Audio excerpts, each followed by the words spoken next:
welcome back, everyone. Welcome back to another week, another edition of the KSL, the Korean StarCraft League, week number 76. I'm of course SI VIP with you. I'm joined by these amazing players, by the people in chat, and by my plushies as well. Welcome, one and all, as we are jumping into our initial series, our fresh best of 3. We're jumping into our ZVT. Exclamation mark be in the chat if you guys want to have a look back yourselves. The bracket is live, the bracket is stacked, and jumping in the top right hand corner of ley lines, we have the Korean Zerg player, we have the red Zerg. It is herO. And spawning in the bottom left hand corner, we have his opponent. We have the yellow Terran player from land of Brazil. It is inexorable. Here we go. Ducks. Sorry, just setting things up. I do apologize. There was a bit of a disturbance. There was a bit of a mistake early on. Basically, we were trying to look for players. We were going to be covering SOS versus Ateshi, but that did change. That did since change. Alas, in the end, we do have our fresh series here, and I believe Ateshi is currently missing in action. There might be a walker provided. If so, I believe SOS will be facing off against Percival, which is going to be a really good series. A really solid TVP. Again, I do recommend checking out Enki's stream, as he will be most likely covering that match if that were to occur. Otherwise, we're going to be jumping into our initial Zerg versus Terran matchup. Here we go. As for time being, Hatch Gas Pool, standard opener out of herO. Likewise, inexorable going for his own Rax Expanded. If you're in the chat, you know what time it is. It is a Gamba time. Predictions are open. Place your bets on who you think will claim the series. Best of luck. Best of luck in the chat. Just catching up. I can't believe it's every other Friday. It's crazy. It's crazy. I know. On a regular basis. To be fair, there was a time where this was a weekly, right? There was a time where this was a weekly tournament. Then later turned into a bi-weekly. Here we go. And again, when it comes to stepping into this, I'm honestly quite excited. herO is a very young player. He's a very young player. I believe he's a teenager. I want to say he's around 17 or 18. I remember Rebellion told us. Shout out to Rebellion. He did let us know a little bit more about herO, but just a really young player. I think he was like born, obviously, after Brood War. Like maybe 2010. Like, I don't know.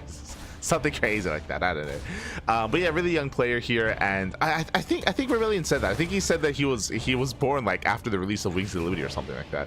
But he's a young up and comer, and he has a lot of potential as a player. He's still rising through the ranks. He's still, you know, gaining skill and still kind of improving as time goes on. And we'll see how he compares to Inexorable, as he does go for a Roach base opener. Let's go, baby. Let's go. So Roach opener here out of herO is going to be stepping in. Likewise, is going to be claiming his third as well, but so far unscattered. Inexorable, now he knows that the third is late. Oh. Doesn't that look fancy? He knows that the third base is late. He knows it is delayed. He's aware of that at least, but he has yet to confirm the main. He has yet to confirm what exactly is going on. Uh-oh. So Inexorable, he's still in the dark.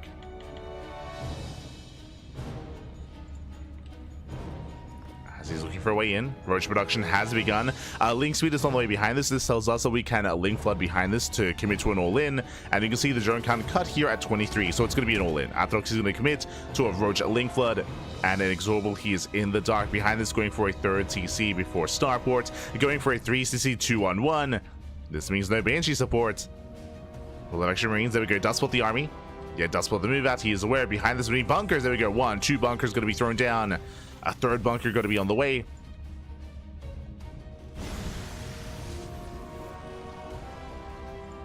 As herO does rally everything he can. Behind this bunkers, they still need a little bit more time. One of them may be able to finish. The other, it's going to be close. Yeah, boys are being pulled. The Bio army is amassing. Remember, it's going to be purely vanilla Marines, and I don't know if that's going to be enough. Ooh, a bit of a move command, though. Okay, bit of a move command. Lings are dealt with. Roach is left over. Bunkers, they finish up. Let's go. Bunkers are done. I'm loving how we rotate from one bunker to the other, getting within range, getting extra shots off. Yeah, a couple of extra shots off here. Hellions, they do collapse you on those Roaches, and so far we're getting some decent damage within the end. It's going to be 9 SCV kills. Workers are going down. Behind this, now we drone. Behind this, herO is droning up. He's saturating. He did not link flood. He did not commit to the all-in. He did deal some critical economic damage, but was it enough? In total, he got 10 SCVs for 10 Lings, 3 Roaches, and 2 Ravagers. As the dust settles, Atrox does take a worker lead, but now is the time to counterattack. What's important here, we have some Hellions left over. Hellions are left over, so we can hunt down this Roach and even counterattack and try to apply pressure, force out Zerglings, and maybe get some drone kills. Ideally, that's what the Hellion Banshee would be accomplishing, but as we can see here, it was a 2-on-1, so it's going to be Hellion into a 16 Marine. Stim timing. Stim is now complete, but a lot of Marines did fall earlier, and the medevac production was delayed, and that means that Atrox is safe. Atrox is safe. There's no mass Hellion counterattack. Bankanome is free to drone, free to saturate, taking his gases from here and going to a lair. Baneliness is on the way, so we can go to Lingbane Roach Ravager. So far, Atrox looking solid. Looking very solid.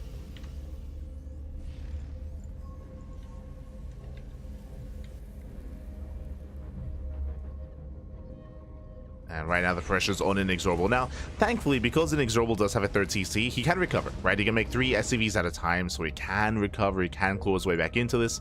It is going to be possible. Here comes that double drop. Ideally, this would have been 16 Marines. You can see here it is going to be 12.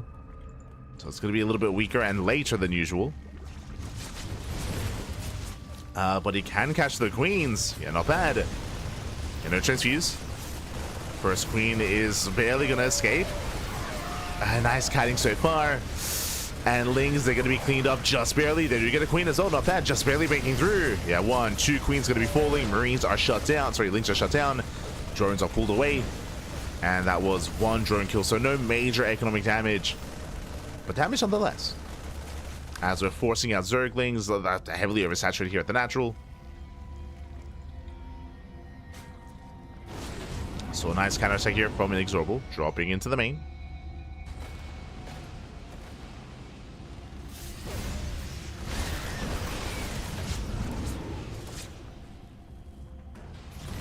Dropping into the main, dropping back down to the low ground.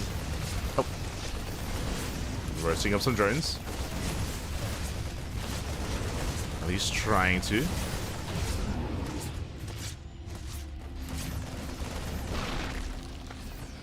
does roast up some workers. Likewise, Queen does fall.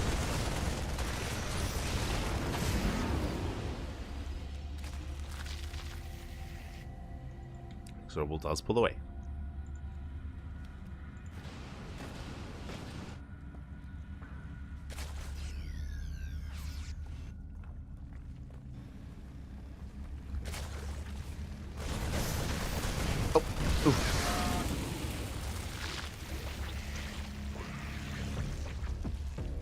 Yeah, he does pull away. From here, we do have our lair in production, Baneliness as well, into Baneling speed. We're looking to stabilize here, but again, what the issue, I would say, both players have taken some losses here. I would say that now Atrox has joined up to a healthy worker count. The 4th base is up running. He does have the lava to defend, but does have the army. He's hyper-fixated here on Lingbane. Likewise, Inexorable, he's pushing. It's gonna be close. Gonna be a close fight here, a close defense. This could go either way. A lot of this will come down to the army control, the positioning of the tanks, the tank volleys themselves, and the splits. And here we go. He goes for it. He commits. Does commit in. Inexorable, he kites back. Nice target firing there on the Banelings. Very nice target firing. Okay, and Inexorable, he shuts down the Banelings. He shuts down most of the Zerglings as well, but it looks like there's barely enough Zerglings, and tanks are being cleaned up. Whew. Again, it was a close fight, but there just weren't enough Marines. There just barely weren't enough Marines.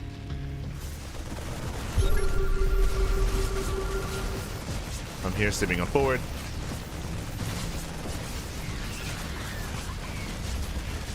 We are rallying across the map. True, no Banelings. Yeah, no Banelings not yet. Banelings just now morphing in. Oh. As Inexorable does pick up, does pull away. Behind this, 4 CCs in production. Getting into 2 upgrades, rallying across the map. Atrox likewise is looking to stabilize, and he is going away with his Hive Tech. Okay. Going from Lingbane into Ultra. Ultra production on the horizon here. Gases are now being taken. Gas income is a little bit limited here for Atrox, I will say that, but that's why he's taking all 8 gases. So he's working towards that ultra production. He's getting there. The downside of what he's doing, of course, is limited anti-air. He cannot deny drop play. He has no Hydras, of course, no Mutas, no Vipers either, no passive bombs. So the drop play can excel. But the pressure is still on Inexorable. Because he does not have the answer here to Ultras, not yet.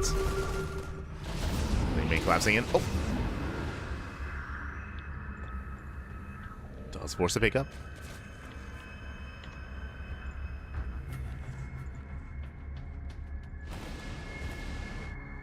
Likewise does move out.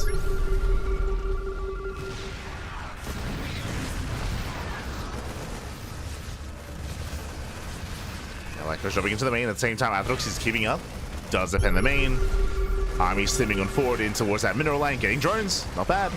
3, 4, 5 drones going down. Ling Bang cleaning up the tanks.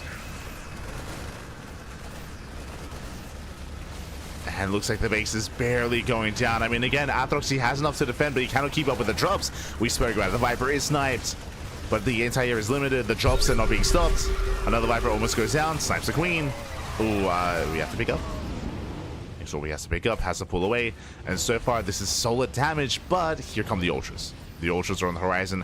Now, what's important about the gas he just took down is no gases. Right? He just denied 2 gases. So now, Atrox down to 6. So 6 gas guys instead. So he has very limited gas income. You can see that in the bank. So he can't afford that many Ultras. Likewise, he can't afford the upgrades either.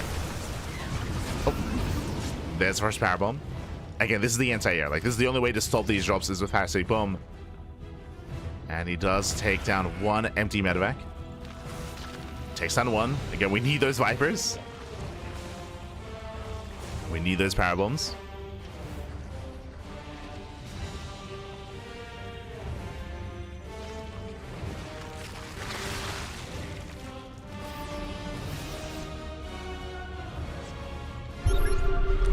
Inexorable fanning out. Setting up his Liberators. The Freedom is ready.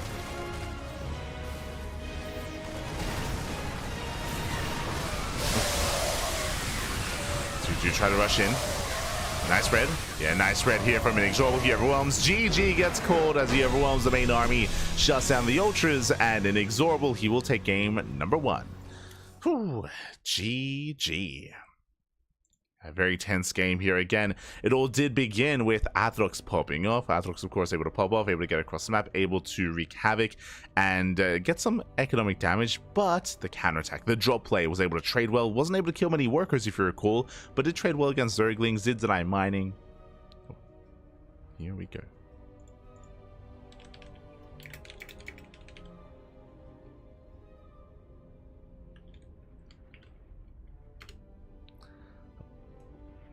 Did deny mining. GG, well played. And with that, Inexorable does take the first game. Does take the first game here.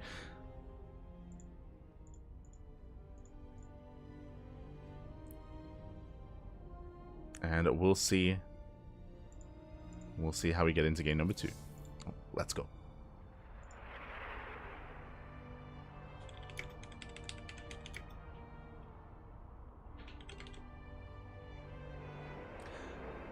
And again, Atrox, he was able to hold his own. He was able to hold his own for a lot of that game. A lot of it did come down to the drop play. As we mentioned, right, like he couldn't stop the drops. He barely couldn't save his expansions either. He was working towards Ultras, but he needed a little bit more time to get his gas guys online to be able to afford those Ultras. He almost got there, but not quite. Not quite with that. GG, well played. And now we're getting ready for game number 2.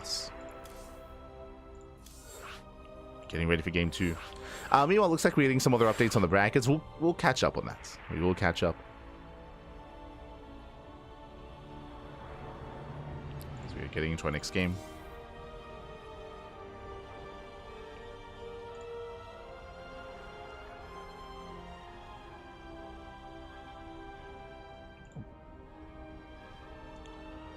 And the game 2 is going to be on Tokamak. Okay, we're going from one of the more, I was going to say more aggressive maps. We're going from one of the more standard maps into one of the more macro maps instead. Here we go.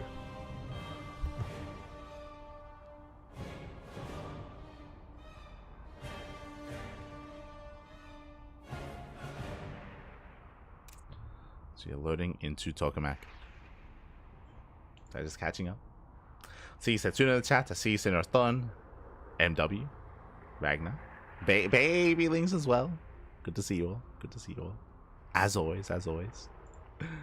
The record today is going to be a little bit smaller, which I'm looking forward to. Like, I desperately need to sleep. Like, I'm not tired right now, but Cheeseadelphia is going to be in the evening, of course, and Cheeseadelphia is going to be an entire day event, so I do want to try to get as much sleep as I can in between this event and SDO, and in between SDO and Cheeseadelphia.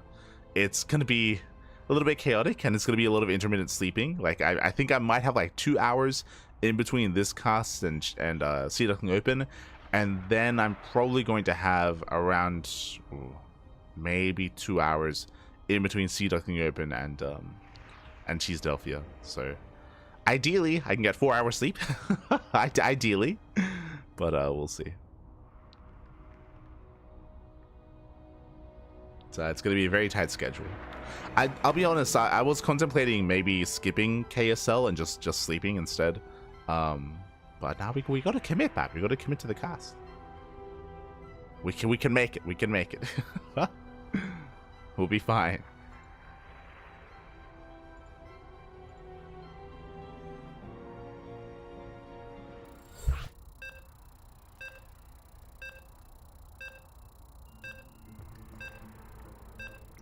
Here we go.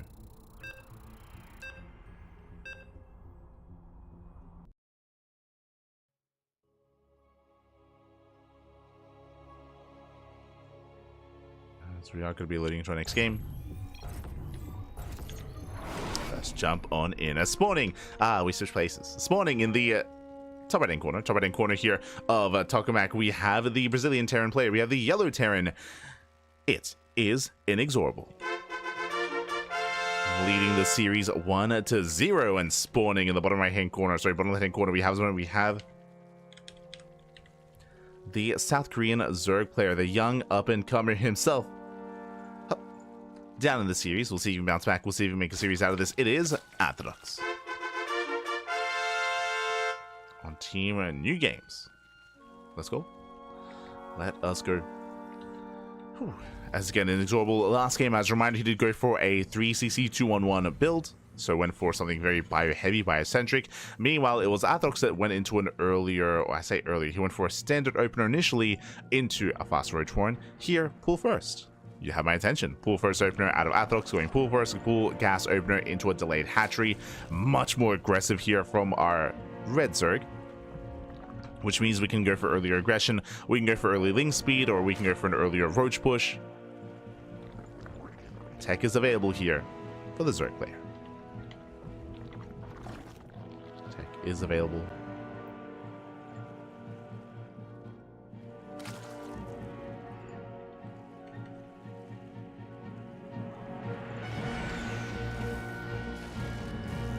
As Inexorable was moving out with his SCV scouts. And with this scout, he should confirm how late the hatchery is, how delayed the bases are. With this, we're massing up gas.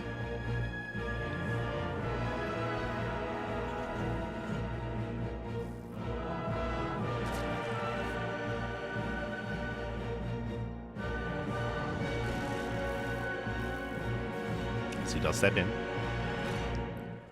There we go. Does confirm. He sees the hatchery is not done. He does confirm the gases. Does confirm the spawning pool. Now, what I find interesting here is that there's no link speed. Like, at this point, we have enough gas. We have enough gas for it. There should be link speed on the way. Lack of link speed. Yep, there we go. It means we spend it somewhere else into a lair, and that's already a tell here. The fact that Inexorable poked in, the fact that he saw the gas mined, and he saw that there was no research on the spawning pool, so he knows that something is wrong.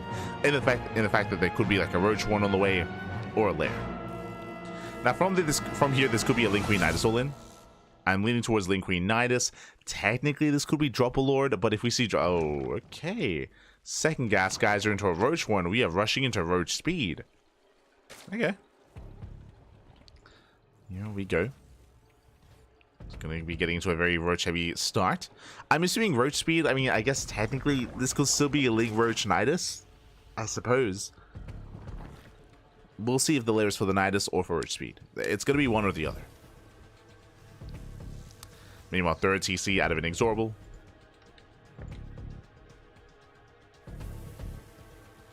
Going first for TC.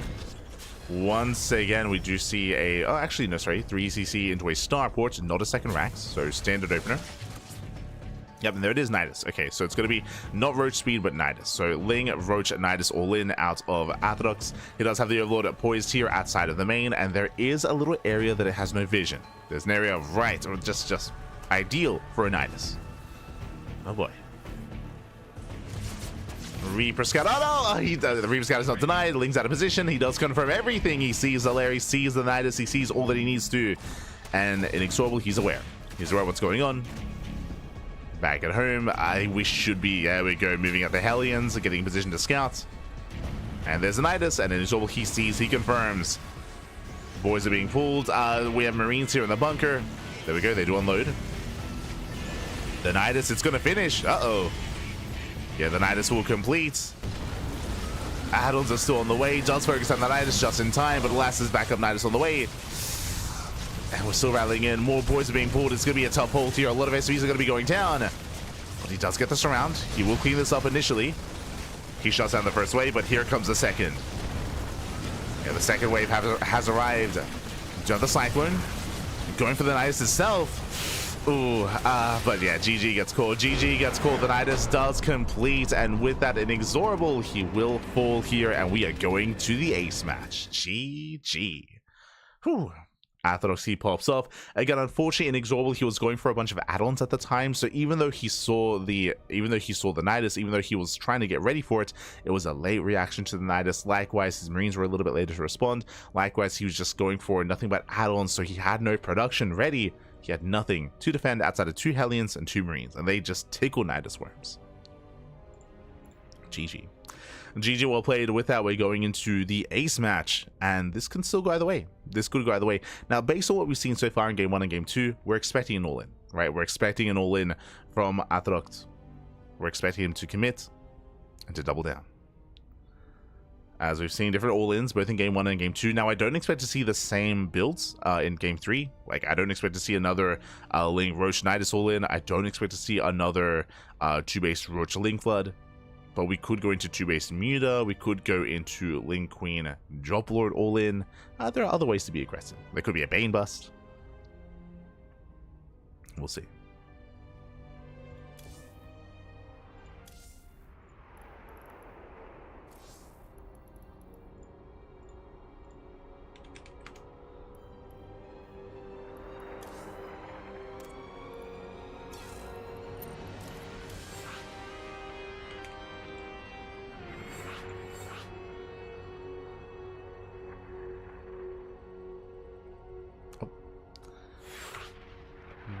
Go.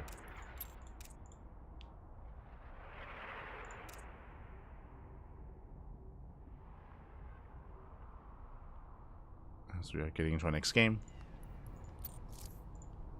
as we are loading into Ultra Love. Ultra Love being a smaller map, Ultra Love, fun fact, known for all-ins.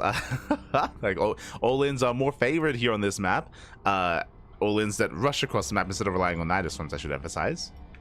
Does make sense that we had to go for a Nidus when it comes to Tokamak. Let's go. But here we can walk.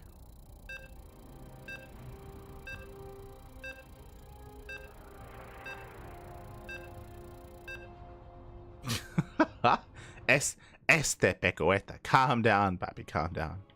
You're an animal. You're an animal. Also, my green screen is dying on me. Hold on.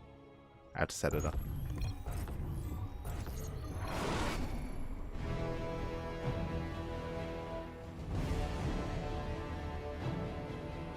But here we go. We're getting to the ace match, and spawning in the bottom left-hand corner of Ultra Love, we have the South Korean Zerg player. We have the Red Zerg, tying up the series 1-1 with nothing but all-ins, and we're expecting one here as well. It is Atherox.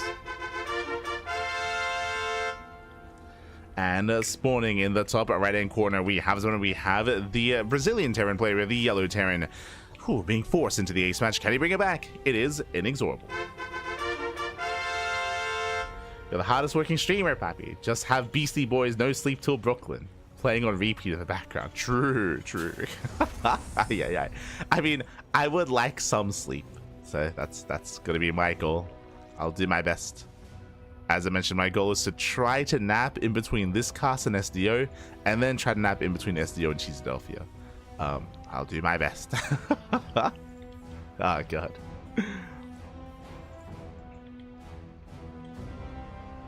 Yes, I'll do what I can. Caliente, así caliente. For now, once again, do you see what I see? Gas. Early gas. Gas into pull into a late hatchery here out of our Zerg player. Now, the last time we saw this, it was for a Ling Roach Queen Nidasaur Lin. As I mentioned before, I do not expect to see the same build 2 games in a row. So, this could lead into Overlord Speed, into Drop Lord play. This could lead into early Roaches. This could lead into Baneling Nest. There it is. Ling Speed. Ling Speed is on the way. So remember, last game we skipped Ling Speed. Ling Speed was skipped in favor of the fast lair. This time we have Ling Speed, which means no lair. And on top of that, we're mining gas. That's what's important here. We're still mining gas, otherwise we should be pulling out. So this can lead into a Baneling Nest or into a Roach Warren. One or the other. SV Scout is crucial. He does see resource on the spawning pool. He does see that more gas is being mined. He also knows no lair. So he knows that something aggressive is coming. Like, based on what he's seen, like, he's aware.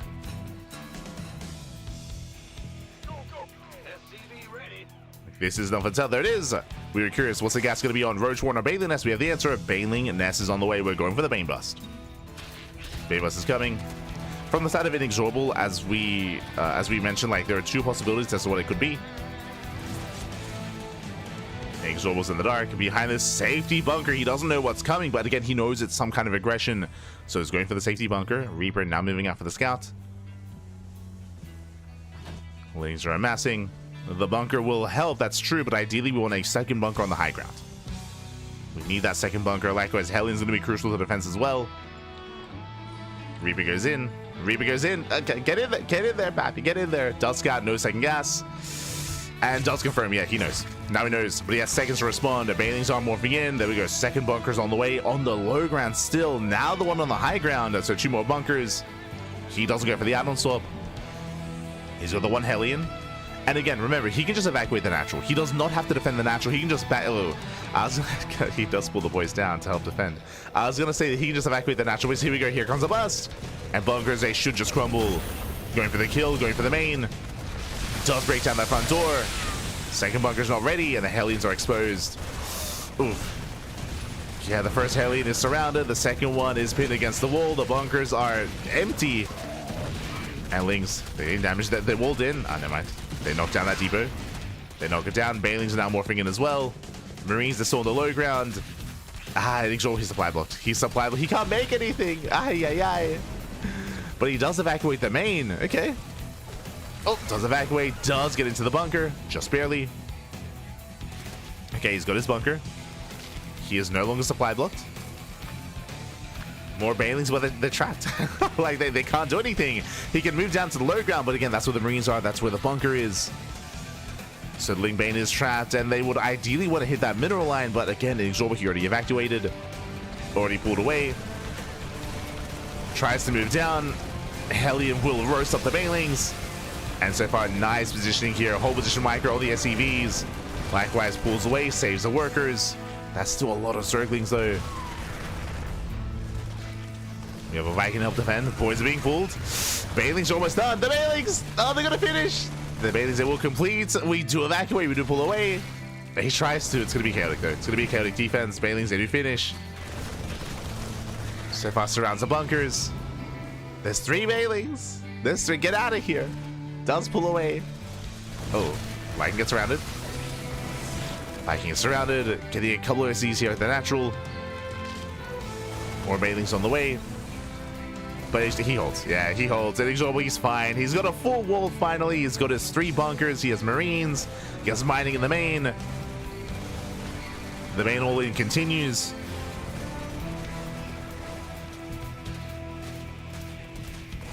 And Inexorable, he's fine back. Oh, God. Oh, I say that. Yeah, there we go. He is fine. GG gets called. He does survive. He does defend. And Inexorable, he will take the series 2-1, advancing on to the quarterfinals. GG. Ooh, GG, well played. Ay, ay, ay, papi. Oh my god, it does claim the series does take the 2-1. Congratulations. Shout out to Atrox as, again, it was a very chaotic series, very intense, very back and forth. Definitely there were...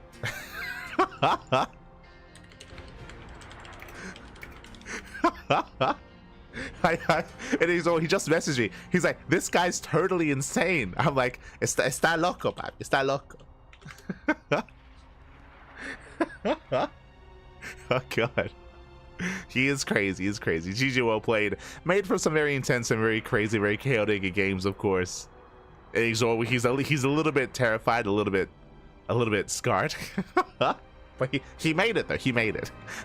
Oh god. GG, well played. With that, congratulations to the Inexorable. He will claim it and he will advance on to the next round. And let's catch up in the brackets, figure out where we are and where we are headed. Exclamation mark be in the chat if you guys want to have a look back yourselves. The bracket is live and we do have some updates here. We have Rebellion takes on Perm 2-0 to advance on the phase against herO speed running through the tournament is already in the upper semifinals. Takes on Rebellion 2-0, waiting for the winner of SOS and Percival. As SOS, that is a walkover, by the way. SOS does get a walkover, not a 2-0 win over Ateshi. Percival does take down Triple 2-1, went to the ace match. Again, SOS and Percival, they're facing off. I believe that's being covered by Steadfast, if I'm not mistaken. Steadfast and Enki, I believe they're on that matchup. Meanwhile, ByuN took down his opponent 2-0 as Dia. Meanwhile, we do see Inexorable over Atrox 2-1. We have Classic over Galaxy. I believe that's Choi Galaxy. Nice over Greenert, and now we have the quarterfinals underway. We have SOS, Percival, ByuN, Inexorable, and Classic and Nice. A lot of PvPs and a lot of TVPs as well. No Zerg representation, which is what we're used to here at the KSL, as we're going to be focusing our attention on ByuN and Inexorable, a TVT, the only Terran versus Terran, leading into the semis. That's where we be.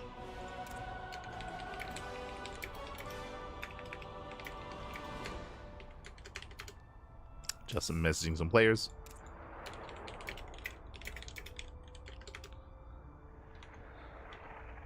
Just letting them know. Okay, so up next is going to be Inexorable and ByuN TVT. The players are conducting their vetoes, and we will ideally follow that into the lower semis, then into the grand finals. As I mentioned, when it comes to this tournament, just for those that are unaware, there are certain tournaments that do hold semifinals and cast both semifinals. This is not one of those tournaments. Those tournaments include WarTV Monday, as well as our tournaments like Nation Total Tussle and the Sparkling Tunic Cup. But events like this, they do run them at the same time. They run them concurrently. So once they're ready, they send it, they go. So most likely we're only going to be able to cover one semifinals, depending on how things line up, depending on how fast or how slow some of these matches are. And we're getting into our first series. Let's go.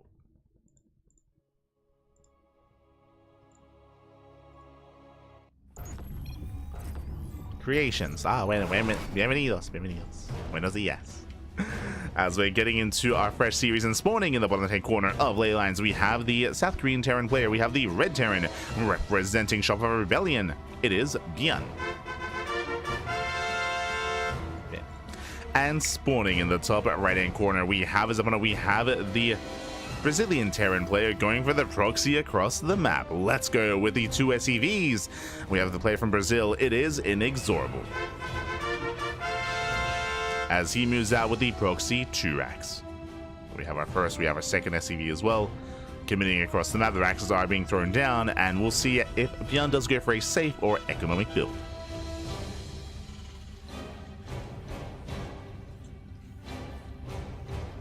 Basically, we are waiting for the second gas.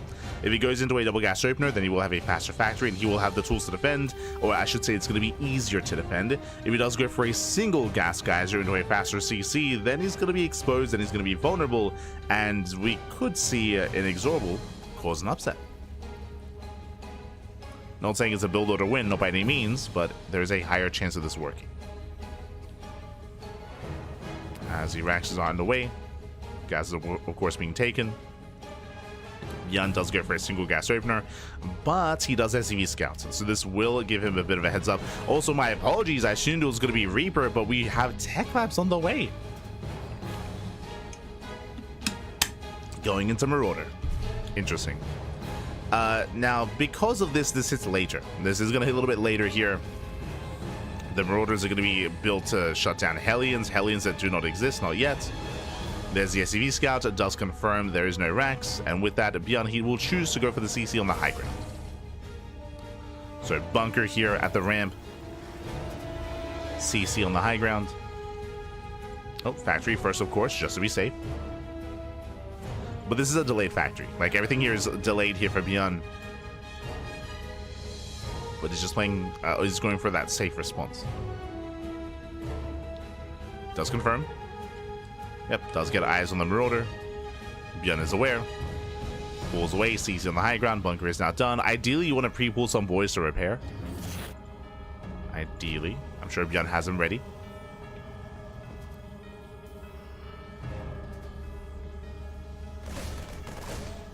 Yeah, the boy arrives just in time. And yeah. And there's no breaking that. There's no breaking that with that. And he's over. He runs into a brick wall. And ByuN, he will take game number 1. GG. ByuN, he had the high ground. He had the bunker. And again, he went for the SCV Scout. Something that I should emphasize as well. It is not uncommon, or I should say, it is common for Terran players, and especially Korean Terrans, to skip the SCV Scout.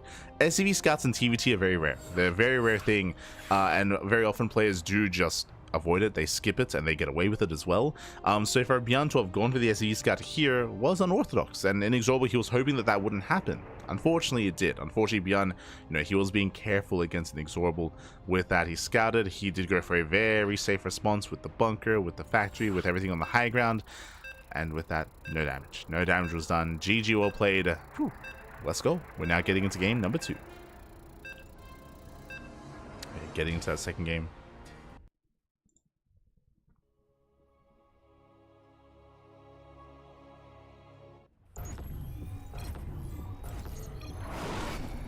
As spawning in the top right-hand corner of Ultra Love, we have our South Korean Terran player. We have our Red Terran representing Shopify Rebellion, leading the series 1-0. It is ByuN.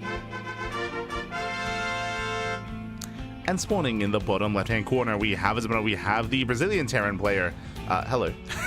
The Brazilian Terran. The yellow Terran. It is inexorable. And do you see what I see? Not just 1, but 2 SCVs. Same build, same build. Now, I say the same build. This time, this could be Proxy Drax Reaper, right? This could be Reaper instead of Marauder, which means this would hit faster. It would hit earlier. And I like the idea of doing this 2 games in a row against ByuN because I just mentioned something, right? I talked about how it is common for Terrans to skip the SCV Scout. It's common. Like, it's standard, I should say, for them not to scout with their SCVs. So, after what happened in Game 1, there's a high chance that ByuN will skip it here in Game 2. Or will he? This is where mind games come into play, right? Like, what I'm thinking is, in ByuN's mind, no shot he proxies 2 games in a row. Never mind. He's going for the Scouts. Ooh, he does go for the SCV Scout, so he will... Deja vu, basically. Deja vu. We have the Proxy Truax here from Inexorable. The SCV does move out to Scout to confirm. As you can see, this time only 1 gas. Only 1 gas. Last time it was 2 gases. This time only 1, which means Proxy Reaper, not Marauder. So he is mixing it up. The SCV will confirm that the Rax is missing. ByuN ready to expand. Does confirm. And ByuN pulls away. Yeah, he pulls away up to the high ground. With this, should respond with a factory. There we go. Safety bunker. Oh my god, double bunker even. Very safe. Double bunker out of ByuN. Oh my god, they do pass by each other. Close little trade, but last ByuN does shoot first. ByuN, he does take the trade. He does take down the Reaper. Aye, the first Reaper already falls. This is a rough start here for Inexorable. And he's doubling down. He's going from one into the other. He's crazy. Second gas is being taken. No expansion. And it's going to be a short series. Which means we might be able to cast both semis, by the way. We might be able to.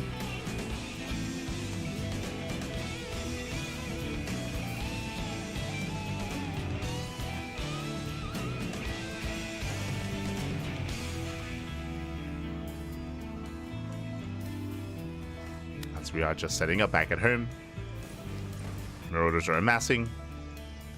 ByuN is not fully aware what's happening. No, he scouts. He scouts. Yeah, he knows. He scouts. He checks. He does see the Marauders. Now he's fully aware of what's going on, which means he will not salvage the bunkers. Oh boy. Now, do we pull the boys to commit to this all in? I think we might. You can see the SCV's on patrol, but it is hunted down. Okay, so now Inexorable, he knows. He knows that the SCV's not here to scout, and he does pull the boys, and this will not be seen. So again, Inexorable, who's just making sure he could deny the scout before pulling the boys. Boys are on the way, and it's all or nothing for Inexorable. The goal here would be to break down that front door to allow the boys to flood in. It's go time.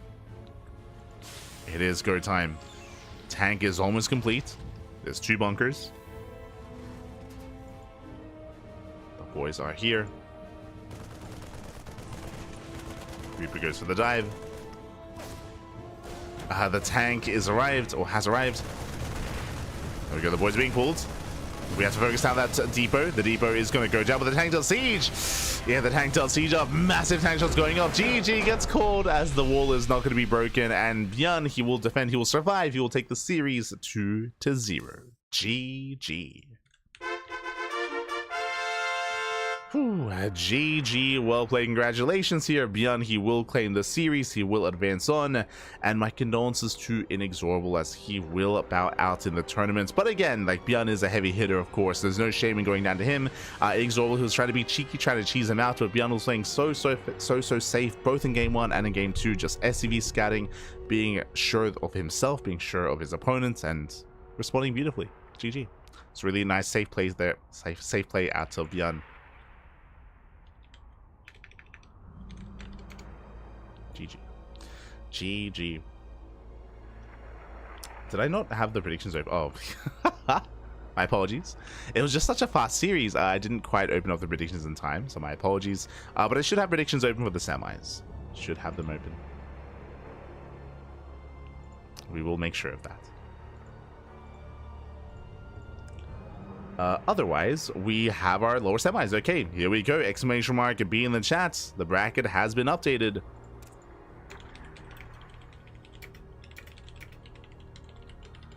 And Classic and Nice have concluded. It did go the way of Classic, but shout to Nice. Nice, he did make a series out of it. He did force the ace match, but in the end, Classic did claim it 2-1. 2-1, did advance on to the semifinals. Now we are ready. We are prepared. It's going to be Classic versus ByuN up next.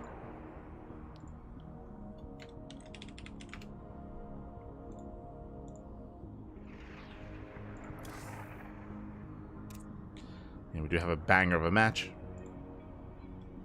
So we're going to be jumping into ByuN versus Classic. Meanwhile, I believe Steadfast and Chicken Man and Enki are covering SOS and Percival. So they have the upper match, we have the lower match. Let's go. Vetoes are underway.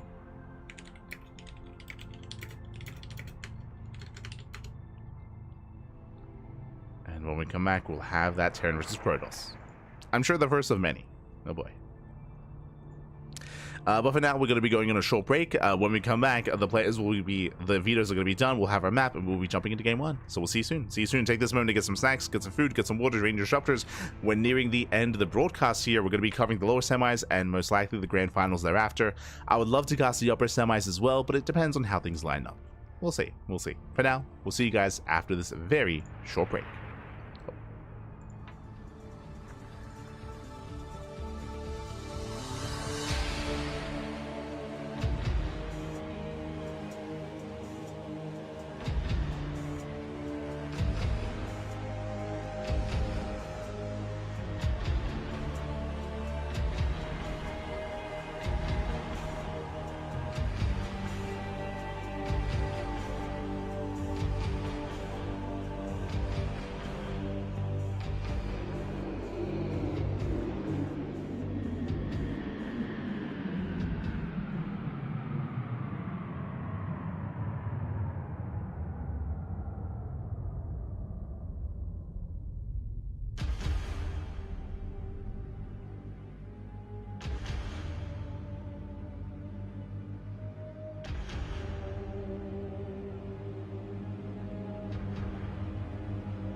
and welcome back to the semifinals of this week's KSL, the Korean StarCraft League, week number 76, and we have found ourselves in the first semifinals match. And spawning in the top left-hand corner of Pylon, we have the South Korean Terran player. We have the Red Terran representing Shopify Aurelian.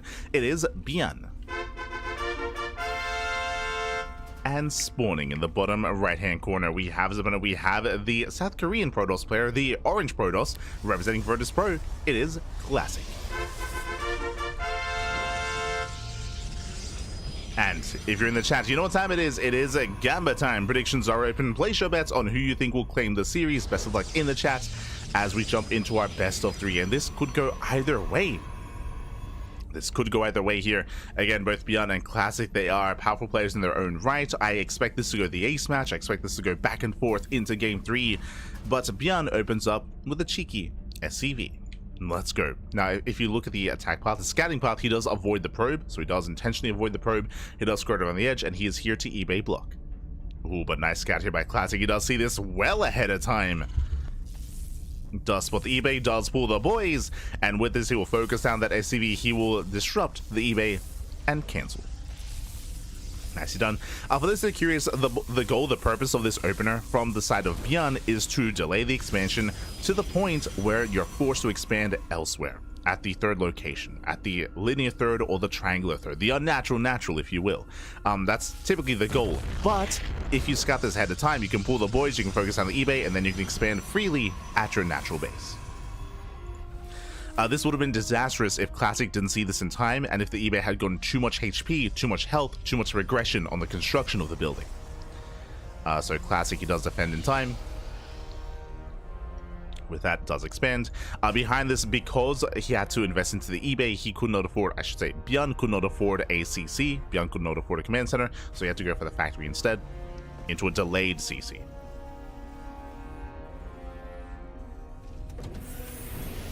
So racks into factory into CC. A bit of a delayed economy here by ByuN. Into an Adelsop into Hellion production. Okay, now this is a way for ByuN to try to recover and try to get ahead economically. Hellions this early on, they don't really scale too well into a longer game, but what they can do is roast up workers. How many Hellions to one-shot a probe? 3. Takes 3 Hellions to one-shot a worker.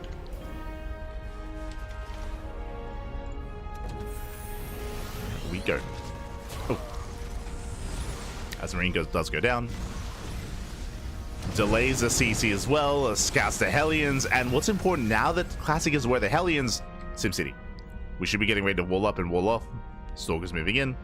Adept as well. He's getting ready for the Hellion aggression because we have 2 more on the way, up to 4 Hellions.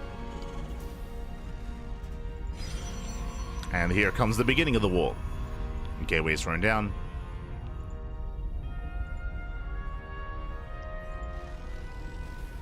Behind this, going for a second Rax. Ooh, a very fast second Rax. Now, if we see a third Rax from here, 2-base all in. Like, this would be the beginning of a 2-base all in, so we're waiting for a third Rax.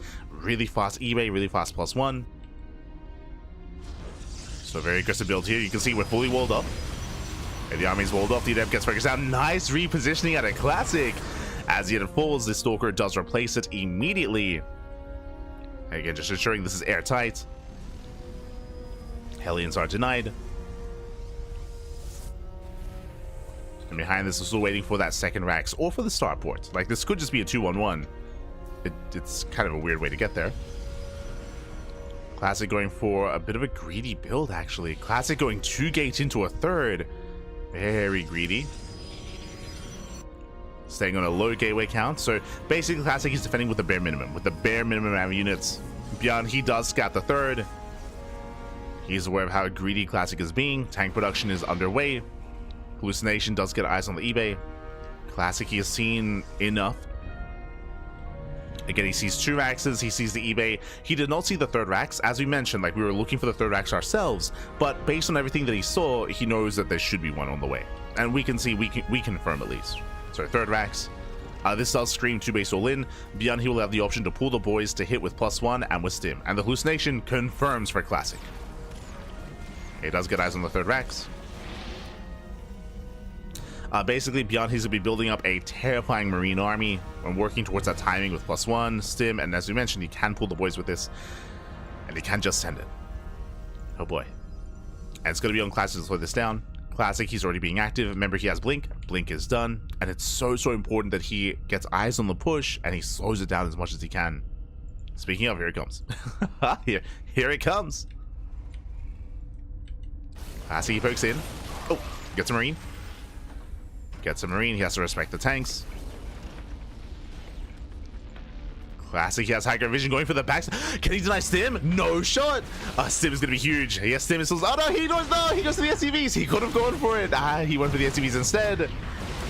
He was tempted. Goes to the tank. Mash repair. The tank will survive. No, it will not. Tank does go down, but for the cost of 2 stalkers. At the same time, ByuN commits across the map.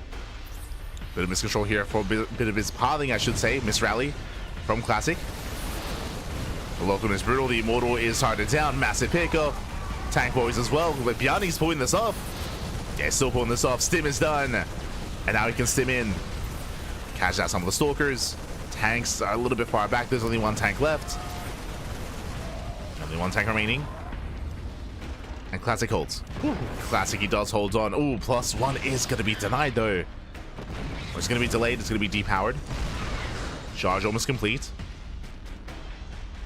Yeah, and ByuN just doesn't have enough. He does not have enough to keep going. Classic big thing going on the tank. Likewise, once again, catching reinforcements. ByuN trying to catch at these stalkers, trying to. Oh, gets one. Gets 1 more stalker. What do we see? 2 more maxes. 2 more maxes here at the natural. No 3rd CC, but ByuN's getting caught out. Yeah, he's getting caught out. Massive pickups. Another tank goes down. 0 tanks, 0 bunkers. Remember, ByuN was the one that was going all in. ByuN was the one being aggressive. He's not meant to be back at home. That's why there's nothing here. He shouldn't be defending in this kind of game state, but he lost everything. He lost everything, and now he's stuck at home. He's stuck with his pants down. Raxes are spotted. Classic does blink in. Boys are being pulled, and ByuN, he is going to be able to hold on here, but at a cost. And remember, he doesn't really have many workers to lose to begin with, as Classic has double the worker count. Classic has got 61 probes across the map. Ooh, the Immortal does overextend. But Classic is on a full 3-base economy. Remember, ByuN has been 2-base all in this entire time. Like, he has no workers, he has limited mules. And he did choose to throw down 2 more Raxes instead of a 3rd CC. So he's just doubling down, getting up to a 5-rack setup on 2 bases.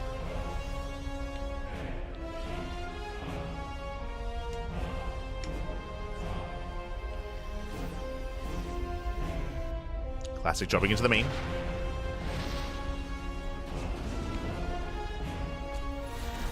Classic drops in. Catching more SCV kills, as we mentioned. Like, ByuN can't afford to lose them. Storm is halfway done. We don't even need Storm, to be honest, as yeah, they're overwhelming. They're just overwhelming the natural. Catching another tank. No, another tank goes down. Another tank falls. GG gets called. Classic, he overwhelms, and Classic, he will take game number 1. Whew, GG. GG, well played. Classic does take a lead in this series, does take the first game, and we'll see if ByuN can recover coming into game 2. As a reminder, this all began with the opener. ByuN, he did decide, or he was forced to go for a more inefficient start because of the failed eBay block. He was able to delay by a couple of seconds, but he was shut down early on. From there, he went into Reactor Hellion, and we saw the Reactor Hellion also did no damage. Classic, he did a great job scouting, responding, reacting to the Reactor Hellion. He was able to shut it down. Oh.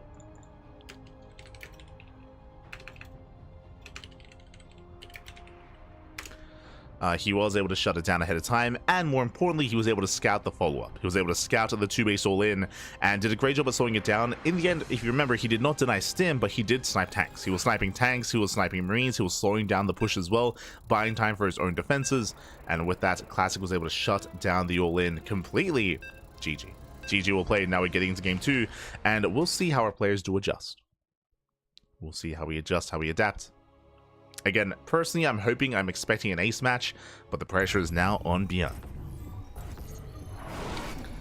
The pressure is on, and spawning in the bottom left-hand corner of Persephone, we have the South Korean Protoss player. We have the Orange Protoss leading the series 1-0, representing Virtus Pro. It is Classic. And spawning in the top left-hand corner, we have the South Korean Terran player. We have the Red Terran representing Shopify Rebellion. It is ByuN. Again, he's down in the series. The pressure is on. Let's see if he can recover. Oh, as once again, we move out not just with one, with two SCVs, Proxy Churax. Proxy Churax here out of ByuN. He's going to commit. He's going to double down.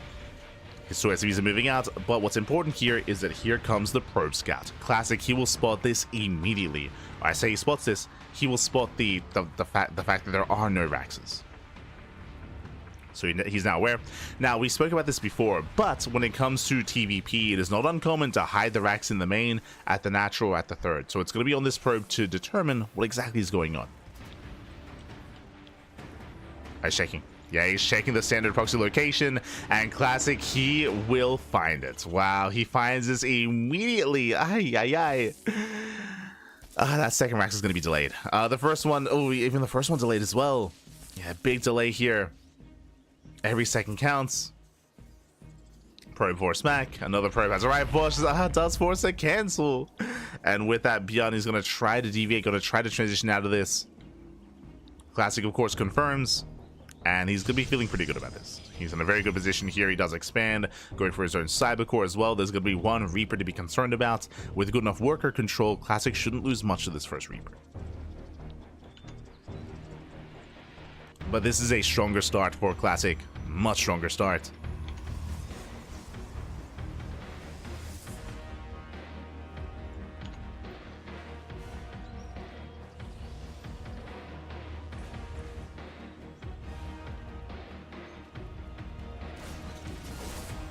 As Reaper does bust in.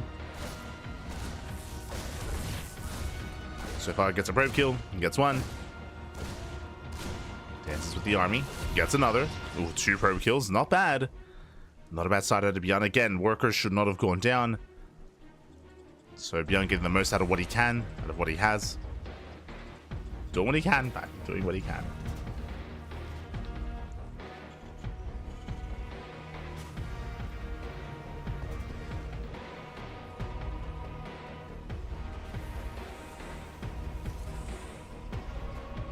As Classic sending off the proxy. Honestly, I do like this. Classic going for his own aggressive response to try to punish ByuN. As Classic going for a second gateway. From here, we can go for a proxy third gateway as well. And go for 3-gate aggression. ByuN is still trying to recover. Again, he's had no Rax production this entire time. Show us that Rax. There it is. Sorry, I say Rax. Gateway. You know what I mean. So 3-gate. It's going to be 3-gate pressure here from Classic. This is not an all-in, but this is a way to punish a Terran player if they fall behind. Ooh, the probe is scattered. Big moment here. ByuN, he knows. He should be aware that something is wrong, and he will scout. He will scout, he will confirm. Yeah, it does get eyes on the proxy, but just because he knows doesn't mean he can stop it. Remember, the reason why this works is because of ByuN. He did fall behind. He had a really rough start. Bunker's now on the way. There is that Cyclone. Second Cyclone as well. That should be enough. Should be enough here. Yeah, brutal lock-on. Oh my god. Catching a Stalker. Very nice. Gets one, and he will get two. Yeah, two Stalkers will go down for a Cyclone. See, Classic trying to catch out that Cyclone as well. So this time he breaks the lock-on. Bunker will complete. But there's nothing to fill up the bunker is the problem. Just the Reaper. Just the Reaper. Classic is doubling down.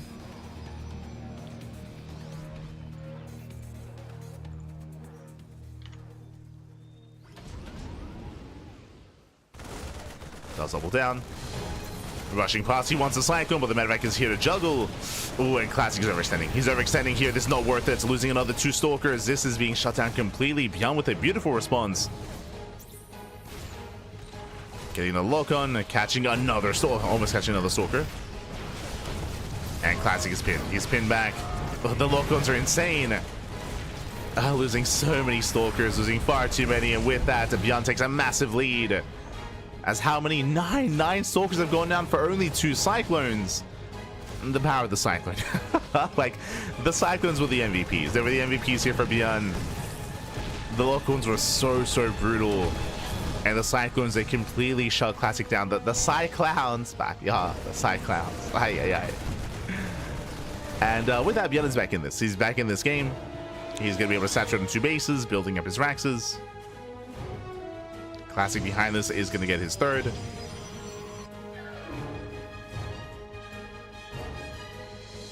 And he cannot push out. Like, not like this. Not anymore. Now, from here, I wouldn't be opposed to ByuN throwing down 2 more, throwing down more Raxes and committing to an all-in. I say that it's a later eBay. We have an earlier Starport. ByuN, he's a little bit more set up to expand. Liberator does get across the map.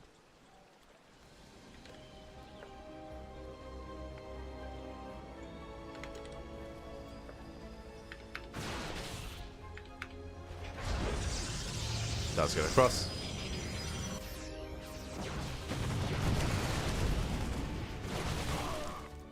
Oh, catching at the tank. Tank does go down as well.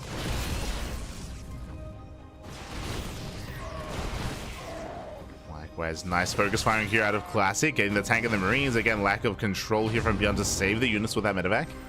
Okay, we have a back and forth. At this point, we have a back and forth. Now, Classic, he takes the better fight in the center of the map.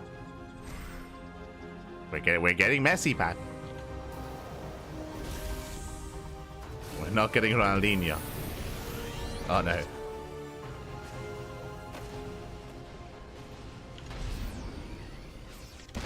Soldiers move out. They blink it. They once again, they get a tank. That's worth it.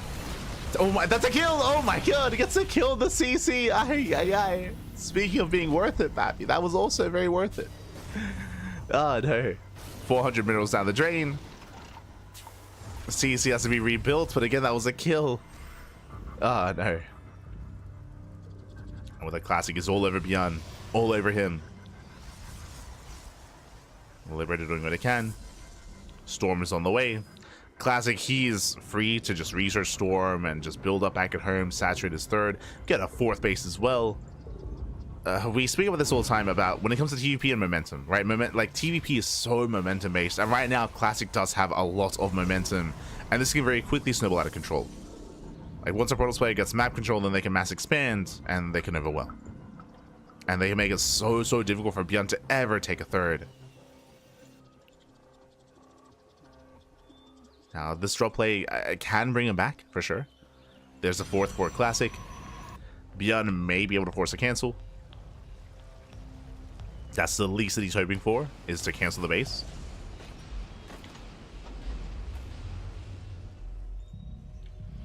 Sims in. Does sim in. And he will force a cancel. Not bad. Oh, oh my god. There is that cancel. That will delay Classic. Good start. Good start here for ByuN. That is kind of the beginning here of a long journey of that comeback. 3rd base now being taken. ByuN, he will push out. Storm is ready, and there are 2 High Templar in the prism. Oh, does he spend a Storm here? He does. Yeah, does spend a, I mean, he's got plenty of High Templar. Never mind. In my mind, he only had 2, but nah, he's got plenty. He's got 6 High Templar. He's got plenty of Storms. Here comes the main push. Classic, he does miss this. There was no scout. He's not aware. Until now. And now he's supposed to the army. Classic, he responds. Tanks, they do siege. But here come the Storms. First one zones. Tanks are the first to go down. Ooh, brutal Storm in the army, and Classic, he will completely clean this up at the same time, though. Liberator into the main, and getting 5 more probe kills, getting 8 in total, not bad. But the main army is the big concern, as ByuN, he has no tanks. He has no tanks behind this, he has no bunkers. He's out in the open, he's vulnerable to Storms.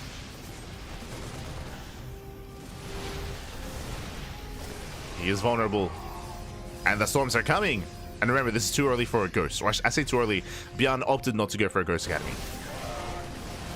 Didn't go for it early on. ByuN is finally making Vikings. Nice spread, though. Very nice spread out of ByuN. Oh my god. He's spreading like crazy. The Storms do minimal damage, but there's still too much. Like, the reality is, oh god, as the Storms, they clean up what little is left. It shows how far behind ByuN was, as the Gateway Army on its own was enough to break through, even without the Storms. Boys are being pulled. Storm on the Bayou. Zelts are coming in.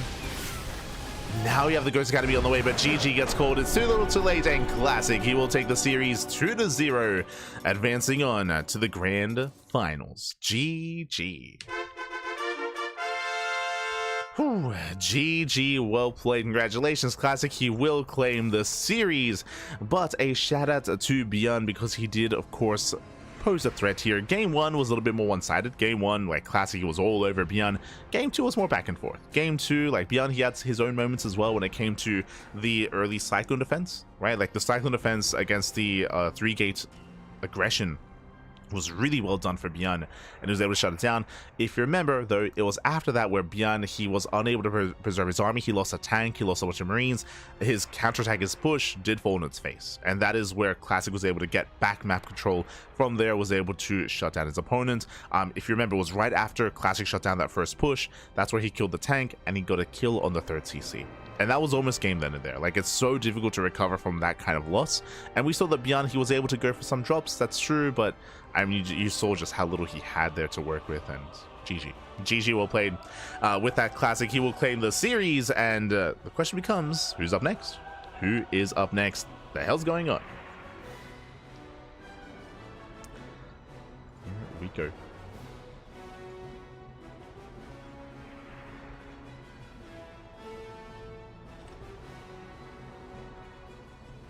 Go. Exclamation mark be in the chat if you guys don't have a look back yourselves. We do have our upper match ready, the upper semifinals. It's going to be herO versus SOS in the upper semis. Meanwhile, we have pure Protoss here in the KSL, SOS, herO, and Classic, which, you know, it's kind of what we expect here in KSL is the non-stop PvPs. Let's go. The question becomes, though, are they in game 1, game 2, or game 3? Let's quickly check here. They're in game 1. Okay. So herO and SOS, they're currently in game number 1. Which means that we will at least jump into game 2. We'll at least be getting into game 2. There we go, we have herO and SOS. herO's on Twisted Minds. I always have to think about that.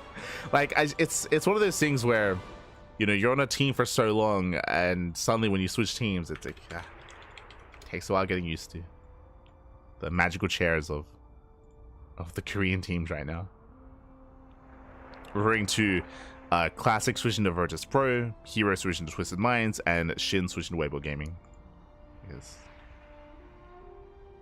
I have to think about it. But yes, herO and SOS are in game 1. They're still early in game 1, so there's no clear lead for either player. herO, of course, is favored. herO is going to be favored to make it to the finals, but SOS, he definitely can trip a player up in PvP, for sure. There's definitely a chance. I will say that SOS, he's less aggressive than he used to be. If you've been watching SOS as of late, you would know that he's been less cheesy, less aggressive, less unorthodox with his play. There's still like a little bit of a flair to it, for sure. But he has been playing a little bit more standard than in years past.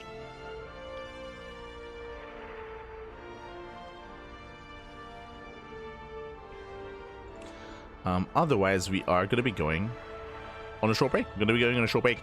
If you want to check out the mainstream, or sorry, if you want to check out the other series, Magic Chairs, sorry, musical chairs, that's it. Music. Yo, the lack of sleep is getting to me.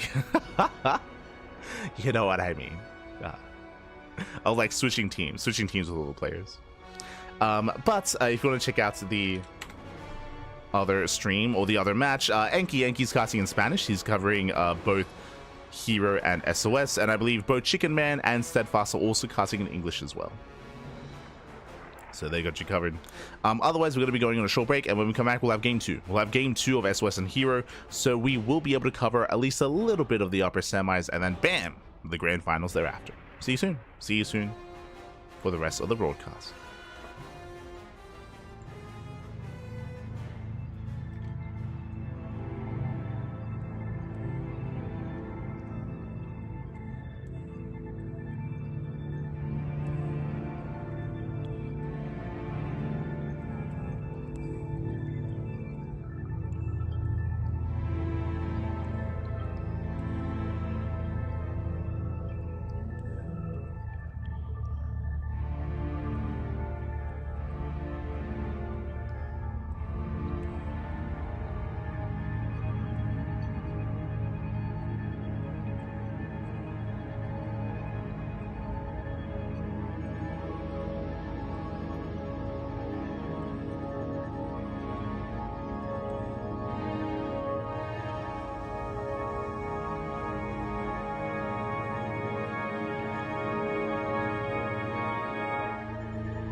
Ducklings, welcome back everyone, welcome back to the KSL, the Green StarCraft League, week number 76, semi-finals. We are jumping in mid-series and we missed out on a crazy game one, by the way. We barely also missed out as well by 2 minutes, but game one was a banger. It was on Pylon. It was a PvP on Pylon, and it ended up in a crazy base trade, elimination match where bases are falling, buildings are falling, and crazy engagements in the center of the map as well.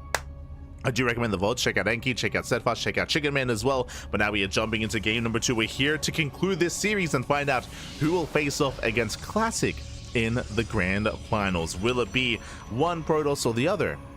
We're here to find out. As spawning in the top right hand corner of ley lines, we have the red Protoss player from South Korea representing Team Streamer Zone. It is SOS. And spawning in the bottom left hand corner, we have the South Korean Protoss player, the blue Protoss representing Twisted Minds. It is herO. Here we go. Our PvP does continue, and again, game one ended in a crazy base trade of all things. Everything was dying, everything was on fire. I believe we went down to 30 supply versus 30 supply, like barely an army as well. It was very close. It was very clutch. And we'll see if we can replicate that. We'll see. We'll see if we can take part in some way, shape, or form. We'll see. We'll see. For now, though, we have our standard openers. We do have our 2-gate opener out of herO. Likewise, we do have a gate cyber expand out of SOS. Okay, SOS, he does shake it up here. And going for a more greedier start. And herO playing standard. So standard opener out of herO. Meanwhile, here comes the Nexus out of SOS. Again, gate, cyber, expand before the tech of choice as well. So very greedy here from SOS. And we'll see if we can get away with that greed. We'll see if we can get away with it. Likewise, we have our initial 2-gate opener out of herO. With this, he can turn this into always all in. He can go for another gateway. He can go for a proxy across the map to reinforce. He does lock the probe in. Does lock him in.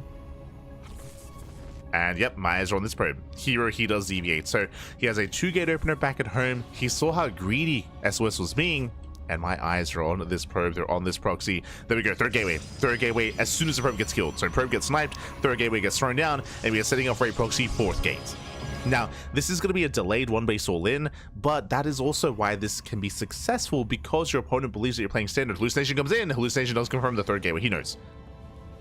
SOS, he knows. He needs to get ready. Shield battery's almost done. We need more shield batteries. There's a robo. Defensive robo's on the way. Aggressive robo out of herO. Proxy robo. Oh my god, I thought it was going to be a 4th gate. Never mind. Proxy robo. herO poking in. Let's poke in. Oh, right, of course, if you're in the chat, predictions. I put my apologies. I mean, the game may soon end, but predictions are open. Really, you were predicting, does herO break SOS or does SOS survive? Can he live, Pappy? Nice, very nice force fields, okay. Locks down the Stalkers. And one Stalker does fall, another force field. Another Stalker is going to fall as well. herO just trying to buy some time. The rest of his army does break through, but again, the force fields are brutal. As SOS, he will dominate this initial fight, catching out 2 Stalkers for nothing. Very nice trade here by SOS, throwing down more shield batteries. Meanwhile, the Prism is on the way with a 4th gateway. Okay, so it is going to be 4 gates, we assumed. So proxy 4-gate or 4-gate setup here, 1-base 4-gate all in out of herO. The robo is here for the Prism. The War Prism will allow for some micro potential.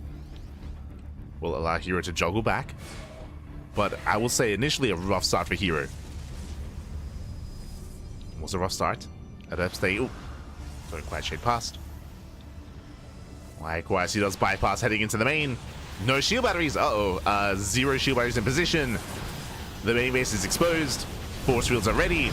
And he wants that Immortal. Yeah, he locks it down. The Immortal is going to fall. It is going to be targeted. And herO, he's done it. herO, he's done it. He breaks on through again. We had an immaculate defense at the natural, but the main base was so vulnerable. The boys are being pulled, and SOS is getting desperate.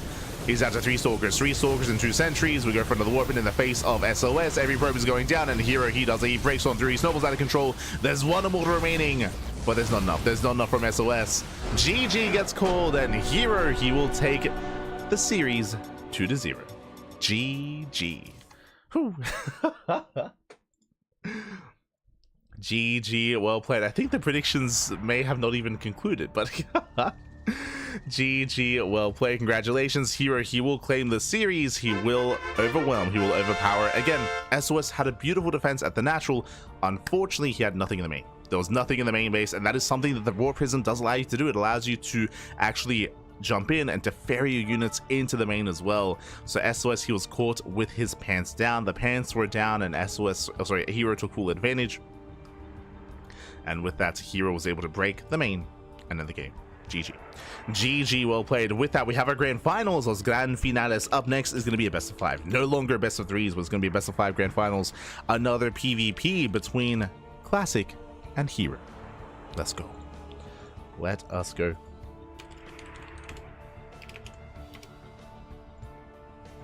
As we are setting up our players and setting up our teams.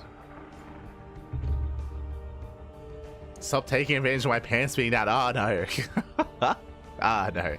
That's how you play StarCraft. That's how you play StarCraft. Make sure to wear a belt. Wear some suspenders back. Ay ay ay. But alas, yeah, SOS, he was just vulnerable there in the main. And again, we have our grand finals getting ready. Now, when it comes to herO and Classic, even though I would say that herO is currently the best Protoss player in the world, and herO, he's the best player. You can even argue that herO is even the best player in South Korea right now. Especially based on how hero's been having his series and his matches versus Maru, I will say. But, you know, you can make an argument for that. Despite that, Classic has some killer PvP. We have seen Classic take down herO. I think it was in the, Season 2 GSL qualifiers, right? Let me just double check. GSL Season 2 qualifiers. I want to say that Classic took down herO in the qualifiers. Either in Season 1 or Season 2.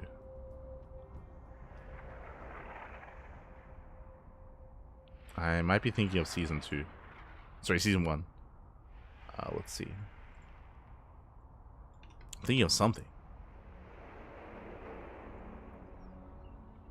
Because they were in the same group, right? Yeah.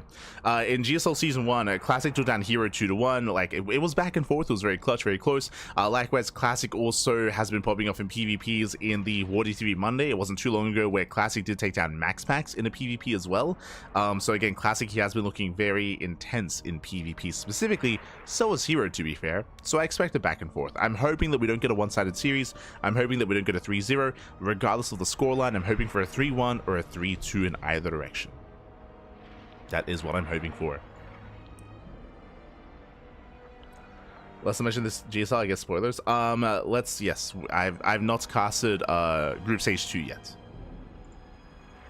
I've not casted Group Stage 2 yet, so no spoilers in the chat.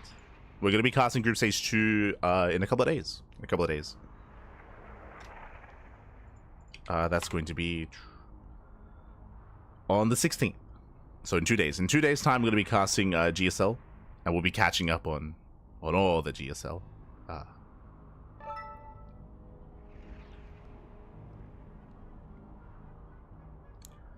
On Group Stage 2, and eventually with the semis and the finals as well. That'll be on the 19th. So that'll be our GSL week.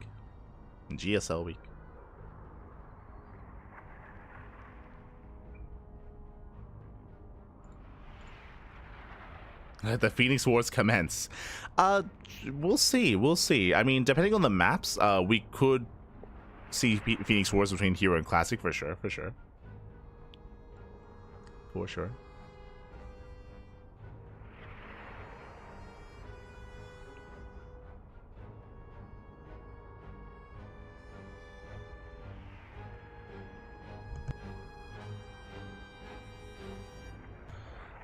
But yeah, we had to adjust our schedule this week. So initially we were going to be casting GSL a little bit earlier in the week, and we were going to have like a bulk GSL cast.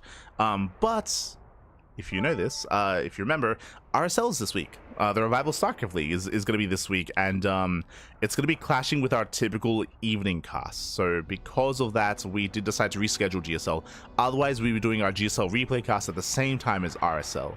And I'd rather not like cannibalize. Like I feel like RSL is pretty important. Like RSL is a pretty important tournament, a pretty important event. So I don't want to like detract or take away from that.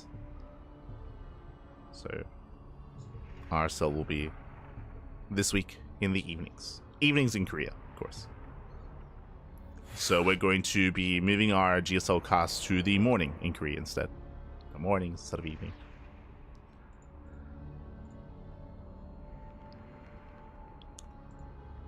Because of that as well, we might have some extra free days or free evenings off this week.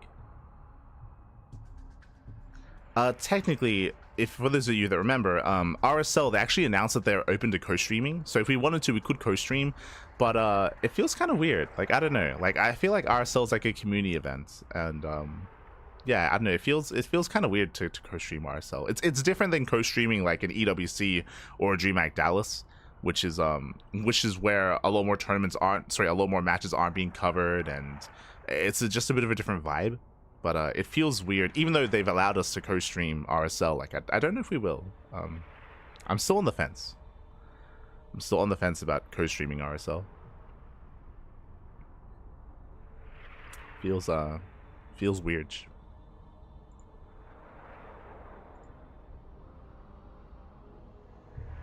I think maybe if we did co-stream RSL, we might only do the playoffs. But even then, like, I don't know. Like, I feel specifically for RSL, like, I'd feel bad for taking any viewers away from RSL, like, because I wanted to do well, wanted to excel.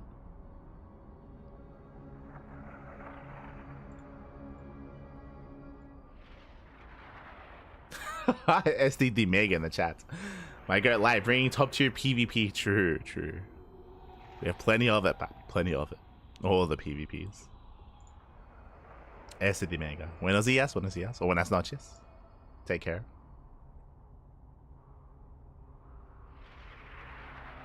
SOS had pants, but no underpants. True.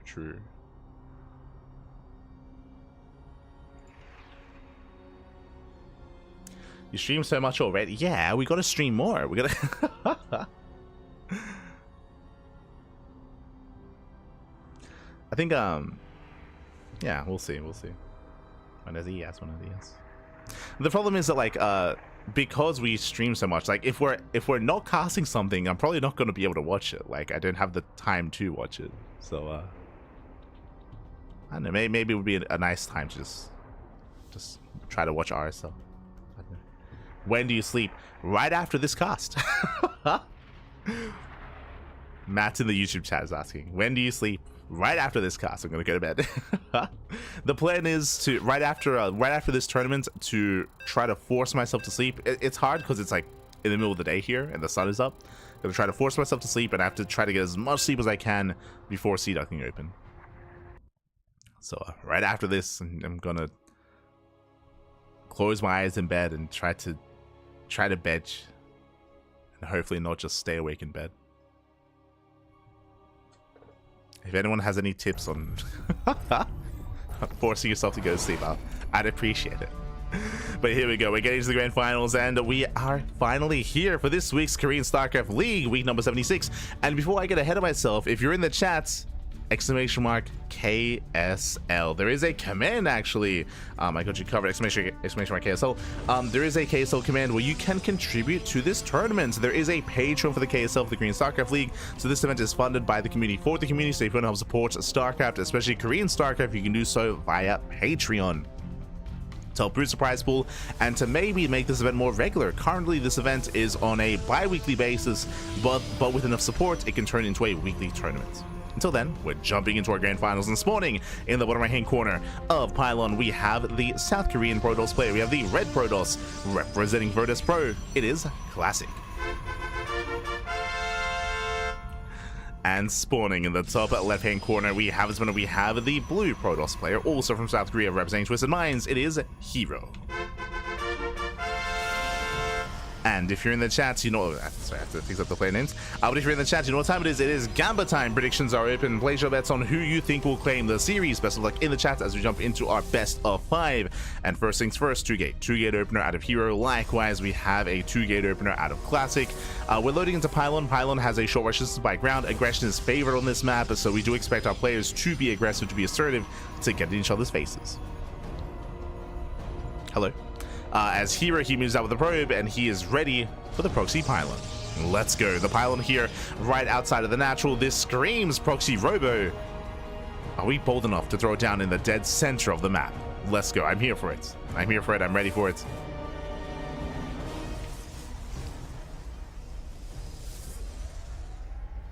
As the pylon is done, we're waiting for the cybercore. Cybercore about to complete.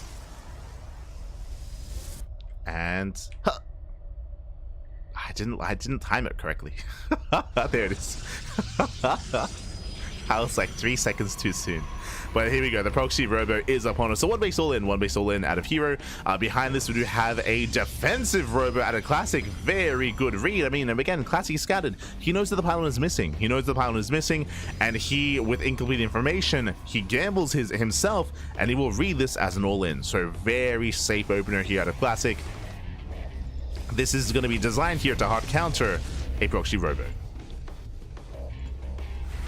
And if they move out, and they will come across the proxy, now Classic knows. Now Classic knows, now Classic is fully aware of what's happening, does focus on the pylon. Ooh, and herO, can he save this? Okay, we'll save the pylon if they do shade past. Oh, right, before I forget. Okay, we're good. I thought I forgot the predictions, but predictions, they are open. They're about to close, actually. Just make sure you gamba while you can gamba. As we have a Prism on the way for Classic, Prism is on the way for herO.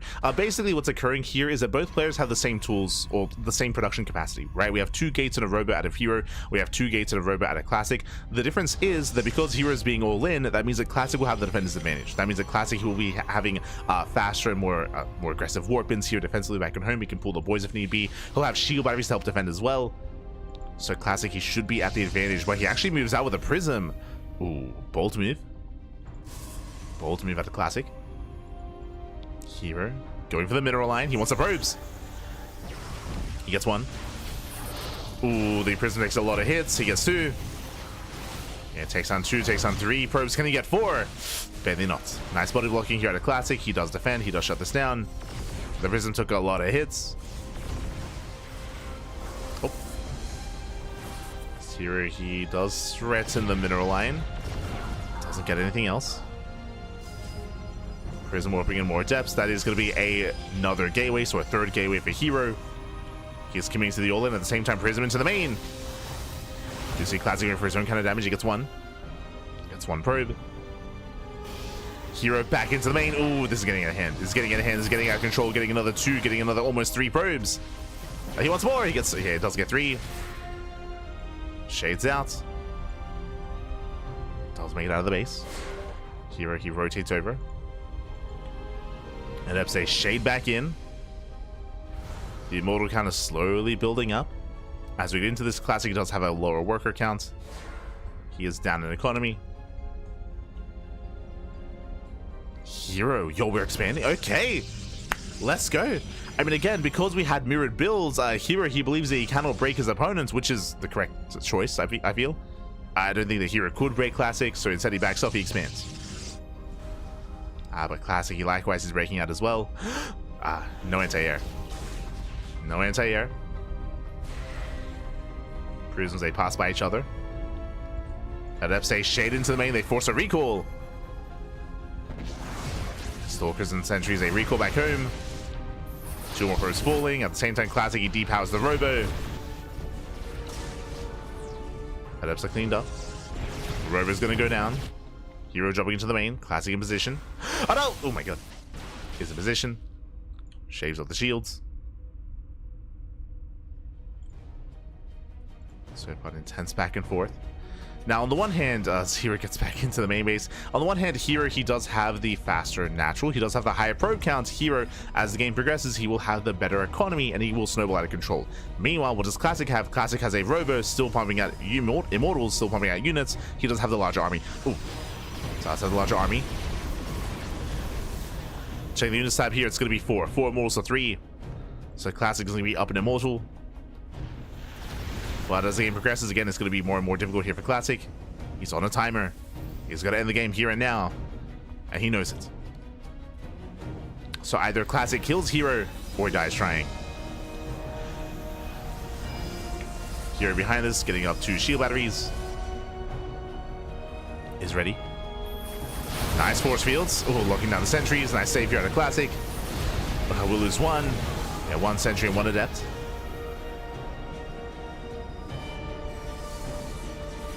To go down. herO collapsing in. He's got a Phoenix to help defend as well. Yeah, it does have the Phoenix. With that, the Prism is being targeted. Actually, no, never mind. Just going for the army. Going for both. And GG gets called. Classic gets completely shut down. And herO, he will take game number 1. Whew, GG. GG, well played. Again, there was a lot of pressure on herO just because we had mirrored builds, just because herO was at a disadvantage when it came to the builds themselves. But despite that, with the unit control of herO, he was able to get into the mineral lines, able to cripple the economy, and get away with an expansion. GG. GG, well played. With that, herO takes a lead, and now we are getting ready for game number 2. We'll see who takes, or if he can extend his lead, or if Classic can recover. In game 2, Tokamak. Ooh, okay. One of the larger maps in the map pool. Now, if we were to go for a more economic opener, it would be ideal here. The problem is, though, is that both herO and Classic are willing to cheese. They're willing to proxy, they're willing to go all in. This is different than a herO or Classic versus MaxPack scenario, where they're more prone, they're more willing to go for these more greedier builds, Nexus first, or Gate Expand, or Gate Cyber Expand as well. They're willing to do that against MaxPax because MaxPax isn't going to cheese you. He isn't going to proxy you. That's just not what he does. Like, MaxPax is a little bit more one note. Here, because both Classic and herO are willing to be more aggressive and willing to be more animalistic, then it's riskier to go for a more economic opener. So we'll see. We'll see how our players do adjust. We'll see if anyone is willing to go for a faster Nexus, or if we just commit to 2 gate openers. Let's go.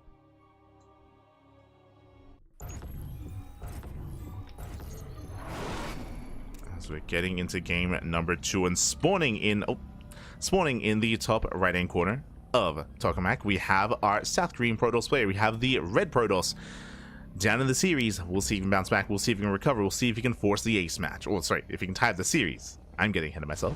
It is Classic for Virtus Pro.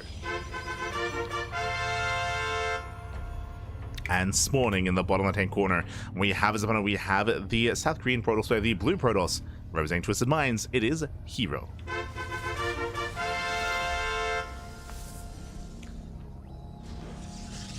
What's also important, if we do end up on a map like Ultra Love, on a map that does have a ramp coming into natural, then we do expect to see Phoenix Wars, but that is specifically on those kind of maps. So far, no ramp coming into the natural.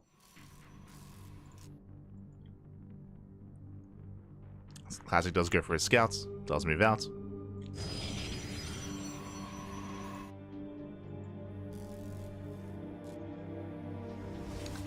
Yeah, especially after that last game, Classic going for a very early scout across the map. Ooh, hello. Mirrored builds. Wow. We just spoke about how Tokamak is a large map, so we are more tempted to go for more economic builds, and there it is. We have the Gate Expand at a Classic, and we have herO going Gate Cyber. Okay, let's go. Now, again, we speak about this all the time, but if you've been watching PvPs over the past 8 months, these openers have been more trendy. These openers have been more common. Basically, we have the Max Packs opener out of herO, and we have Classic being even greedier, going Gate Expand before the Cybercore. Like, these have been permeating throughout the entire Korean scene over the past 8 months, and they have been more accepting of these more greedy builds. Which means this can lead into Phoenix Wars. Now, Classic, he will have the slightly better economy. herO, he will be slightly behind in that sense, but he does have the faster Cybercore. From here, we can go into a Stargate. Likewise, Classic will go Stargate, and this could be the beginning of Phoenix Wars, but we'll keep an eye on the tech of choice. We could deviate and go for a Twilight Council. There it is, Stargate out of Classic. Likewise, show us a Stargate from herO. That's what we're expecting. As we're still waiting for the gas.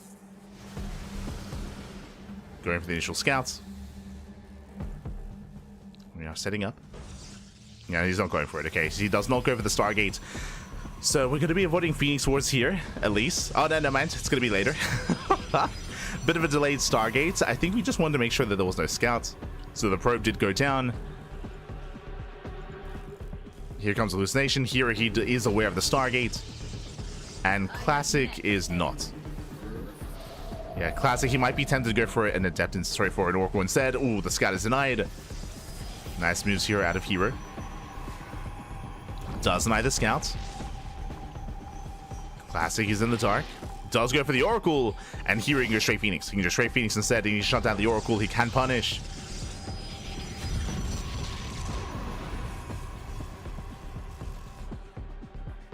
And yep, there it is. Phoenix is on the way. I saw earlier in the chat. I don't think we will. In the current PvP meta, like Phoenix Wars are more common. But remember, Classic doesn't know. Like Classic, if he was scouting, we would be in Phoenix Wars right now. But he doesn't know what's happening. So it's switching into a Twilight Council. Phoenixes that are being hidden. herO being cheeky here, hiding those Phoenixes. Let's go.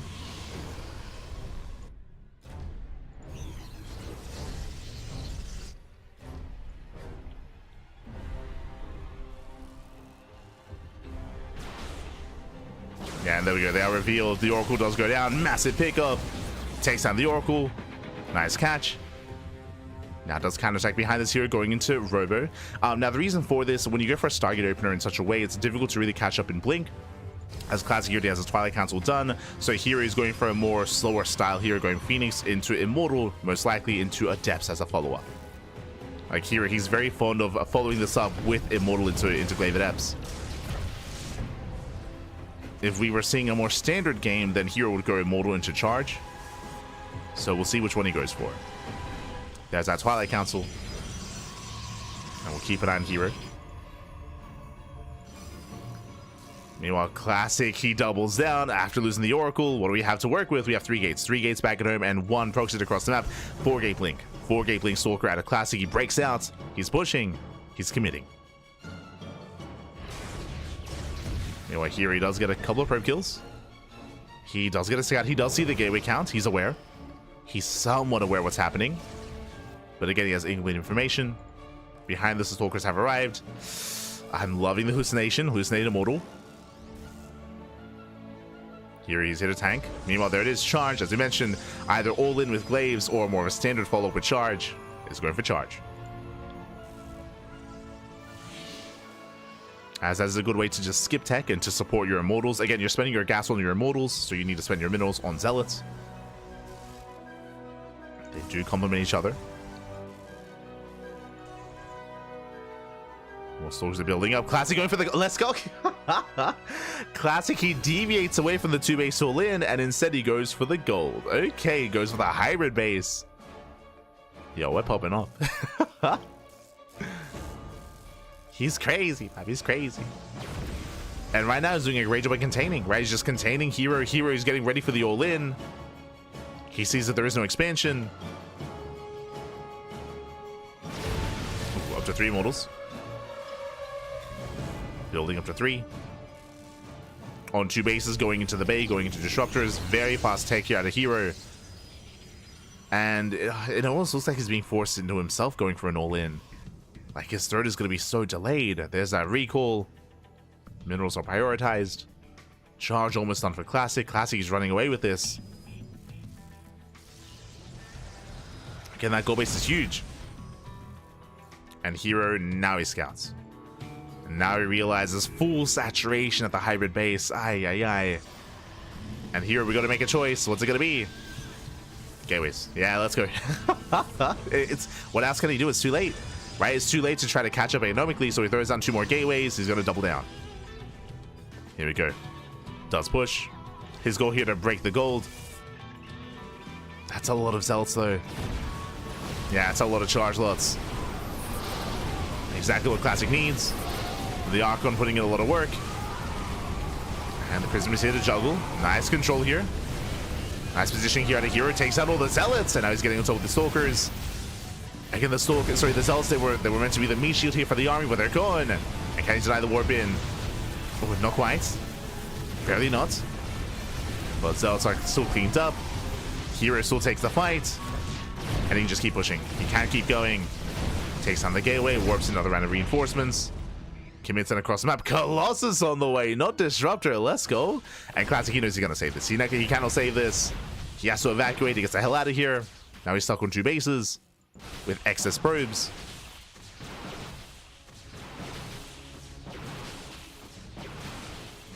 Here's trying to keep up with his Stalkers. That's why I did turn back around. A Classic, he will bypass the army. But again, now there's a Colossus. But there's a curious, Colossus are actually quite good in PvP. Once you get into this form of tech, they are weaker against Disruptors. So typically players just skip Colossus, they go straight into Disruptor. But there are rare instances where you can try to rush into tech and rush into Colossus instead. They're almost like an alternate way to deal with Zealots, right? Archons are good, Colossus are like an alternate Archon, alternate form of splash damage. Ooh, Prism goes down. Massive pickup. herO, he was not paying attention. Yeah, herO was distracted. But the Colossus does move in, boys are being pulled, and the lasers, they pop off. Likewise, the Colossus breaks through the force fields, breaks through the defense, and herO, he's done it. He has broken the natural. GG gets called, and herO takes game number 2. Ooh, GG. Oh my god.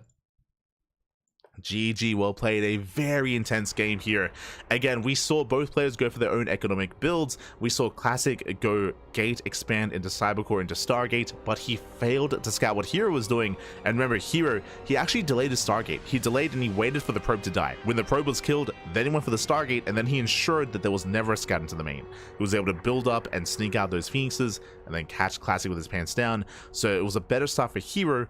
From there, though, then he was contained. If you remember, Classic, he kind of like faked an all-in. He faked an all-in, then he expanded behind it. Unfortunately, herO realized what was happening, and he went for an all-in himself. He was like, hey, you're going to fake an all-in? I'll go for a real all-in instead. A very real all-in. Pushed out on 2 bases, broke everything. GG. And now we're getting into game number 3. And we'll see how this story ends. I'm hoping that we get more. I'm hoping that we get to game 4 and a game 5. But again, the pressure is on Classic.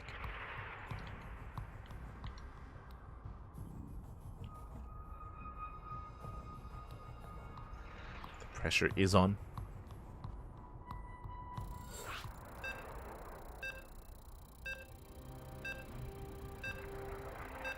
herO, mind gaming the mind game. Exactly. I mean, there was a lot happening there. There's a lot going on in that game, which is what I always appreciate. But now we're getting into game 3. Game 3 is going to be on Maganatha, the largest map in the map pool. Because it's so large, I will say it is less defendable than Tokamak. So last game we saw both players go for earlier Nexus. This game, I don't know if we'll really see that. We'll see.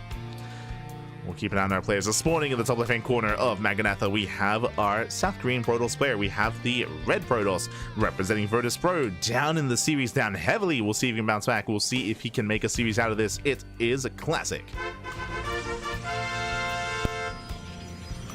And spawning in the bottom right-hand corner, we have his opponent. We have the South Korean Protoss player. We have the Blue Protoss representing Twisted Minds, leading the series 2-0, 1 game away from becoming our champion. It is herO. I didn't even get to talk about the stats. Fun fact, by the way, if you are unaware, herO, he has won 100% of the KSLs in 2025.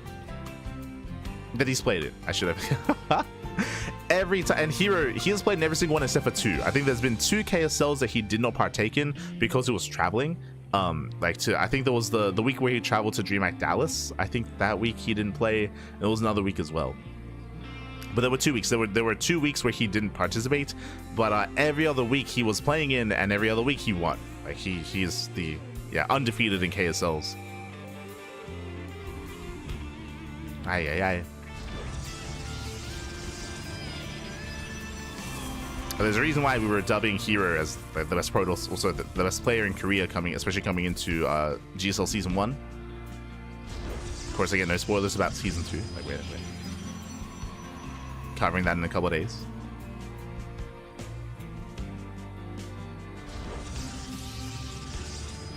Oh, and we're going for the proxy. Okay, so we have a gate expand into Cybercore here. So we have an economic opener out of Classic once again. This time herO 2 gate opener into a proxy into, I mean, this looks like a proxy Stargate. It could be a Robo. It's close enough by air where you can get away with a Stargate here. But, oh, there it is, Stargate. So, economic opener, I say economic. It's going to be an aggressive opener out of herO, not an all-in. Not an all-in, he will be expanding behind this. And the purpose, the goal here is to get economic damage and to get ahead that way. Like Classic, he will be up a base, he'll be up in workers. It's going to be up to herO to try to make up for that.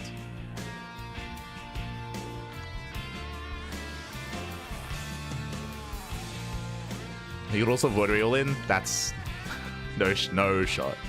No. Unfortunately, it's not 2021 anymore. Unfortunately, feels bad, man. Feels bad.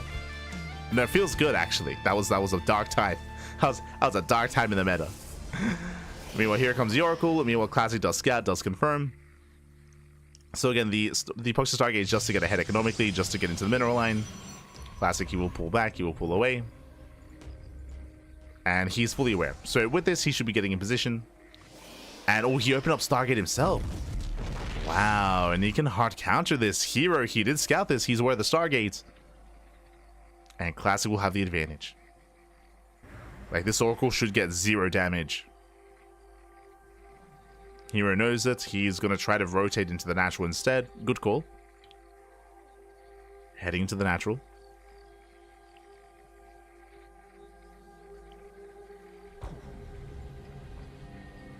Does pull away. And again, this like conservative movement from herO makes sense just because he knows he got scouted, he knows about the Stargate, he knows that there should be a Phoenix. Behind this, going for the Robo.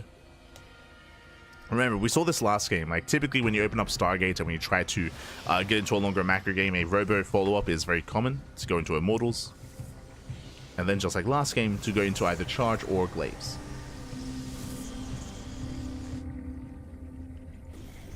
To skip Link. Oh, that is going to be an earlier Twilight Council. Never mind. This could be Blink. I mean, against Phoenixes, I feel like you have to. Yeah. True. So earlier Twilight Council out of herO. Oracle into the main. Does go for the stasis. Classic. Racing back home. Does focus on both stasis traps. Very nice. Does focus them down. Phoenixes are racing back home. The Oracle does 0 damage.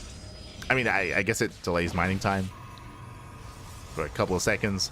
Meanwhile, we assumed it was going to be Charge or Glaives. It is going to be Glaives. Because it was so early, I thought he was going to be like not making any Immortals, but he did make Immortals, so it has to be one or the other. This time Glaives. This should be for an all-in. As we were alluding to last game, Charge is to typically build up into a longer game because then you can tech up into Archons, into, I suppose, Colossus, because that's where we headed, into a third. Here, Glaive and Eps don't really scale anywhere near as well as Charge lots. They just don't scale as well and scale as much. So they have a little bit more of an expiration date or like a lifespan in PvP.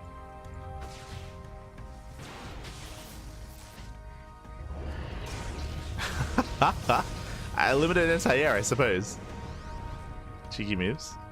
Meanwhile, Oracle into the main. Oh, hero's being torn apart.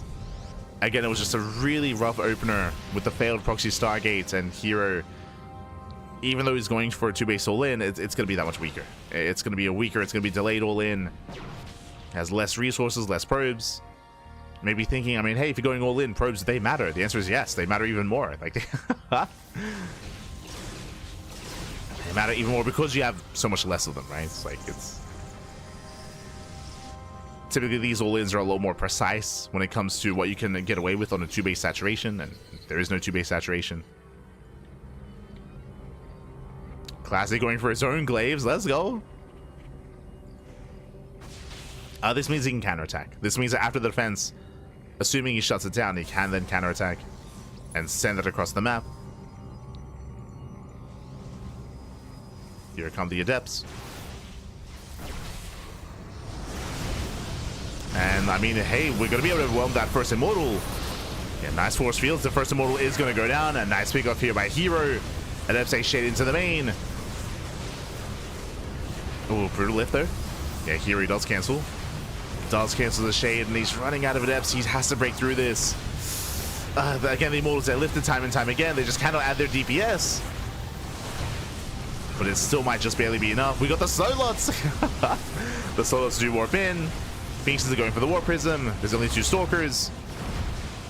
And herO, he's barely breaking through. Takes down the Stalkers. Prism survives. Wait, what? Prism should go. There we go. Prism should go down. There's no saving it. And herO, he does initially take the fight. But reinforcements, they're so late. They're so delayed. You can see they're warping in back at home. herO, he's racing across the map. And what's important is that these Phoenixes, they did a great job at lifting the Immortals, but they didn't kill them, right? The Immortals, they survived. They survived, they persisted. They killed the 3rd. Waiting for reinforcements. Prism has been rebuilt. This time warping in Stalkers. This time there is anti-air to protect the Warp Prism. And even though herO's all-in was delayed, it's still working. Like, he's still pulling it off. Impressive. herO, he has a massive army. Stalkers, they get across the map. Nice lift here on the first Immortal. But this time herO, he can focus on that Phoenix. He can, and he will. Shiba does put in a lot of work. Okay, not bad. Putting in a lot of work, but the first Immortal does fall. Gets one. Nice juggling. Ooh, Palacia is running out of steam. Those Shibais have put in so much work keeping everything alive. Prism goes down. Classic's holding. Classic is holding. He's looking to chase down those Immortals. Gets one. There's 1 Immortal left. And it's going to be focused down. We'll get both. Takes down both Immortals. Now, what's weird here is that we have 2 base versus 2 base. like no one has a worker advantage, no one has a base advantage. But what advantage do we have? +1. +1, soon to be +2. +2 is halfway done. Massive upgrade lead here for Classic. Like, being up 1-0, not the biggest of deals. Being up 2-0 is insane. But how do you make up for that? The Bay. Going for the Bay, going for, I would imagine, Colossus or Disruptors. Both are viable. Both are an option. herO, he backs off, he expands. And to make up for his lack of upgrades, he has to make up for it with tech, with the Bay.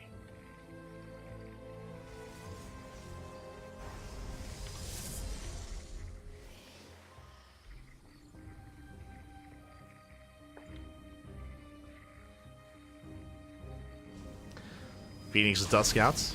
Once again, no anti-air. These Phoenixes, they've done so. It's only been 2, right? Yeah, no one of them have gone down. Oh yeah, only 2. Only 2 Phoenixes, but they've done so much for Classic. Sniping the Oracle, getting probe kills, lifting the Immortals, taking down the Warp Prisms.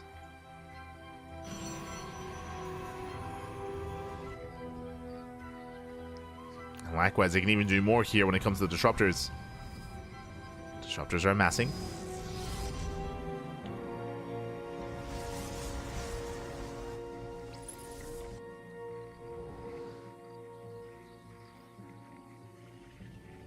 Double it up towards the natural.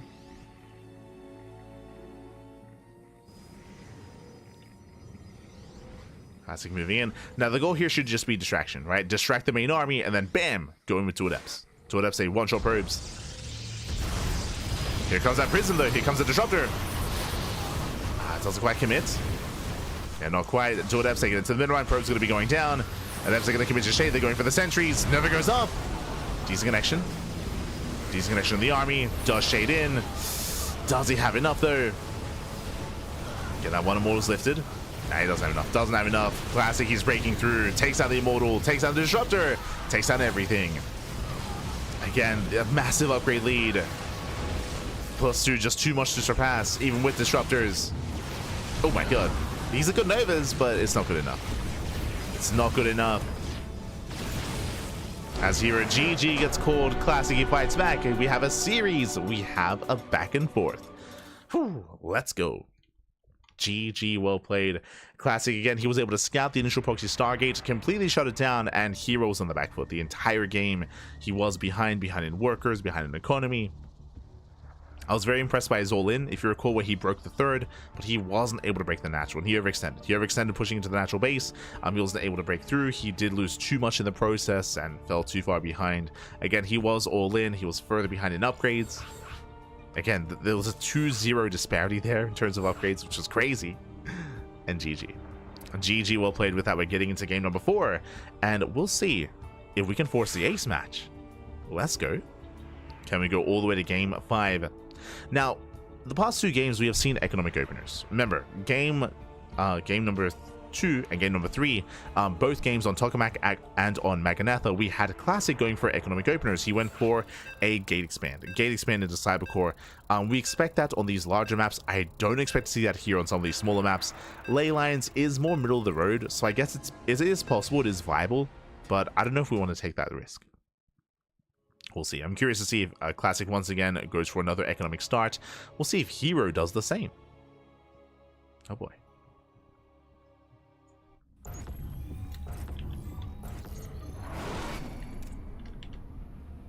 And spawning in the bottom left-hand corner of Ley Lines, we have the South Green Protoss player. We have the Red Protoss representing Virtus Pro. It is Classic.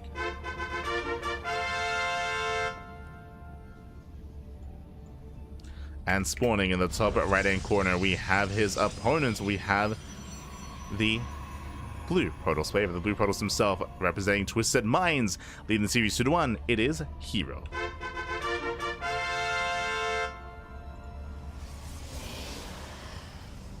And 1 game away from claiming the series and becoming our champion. Again, herO, he has never not won a KSL that he's played in. Is this the first time it happens? This year, I should say, 2025. We'll see if Classic is going to be the first to put a blemish here on herO's record. Can he pull it up?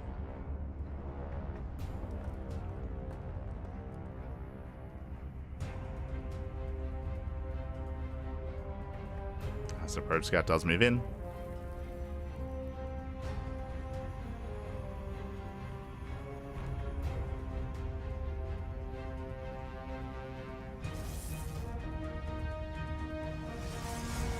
Likewise, 2 gate opener out of Classic.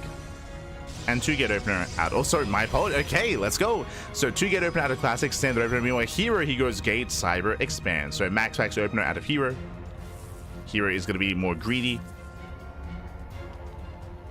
Which again, if you remember, we already saw this out of herO on Tokamak, so we're seeing it again out of herO. And Classic, it's his turn to respond with an all-in. Okay, the turns have tabled.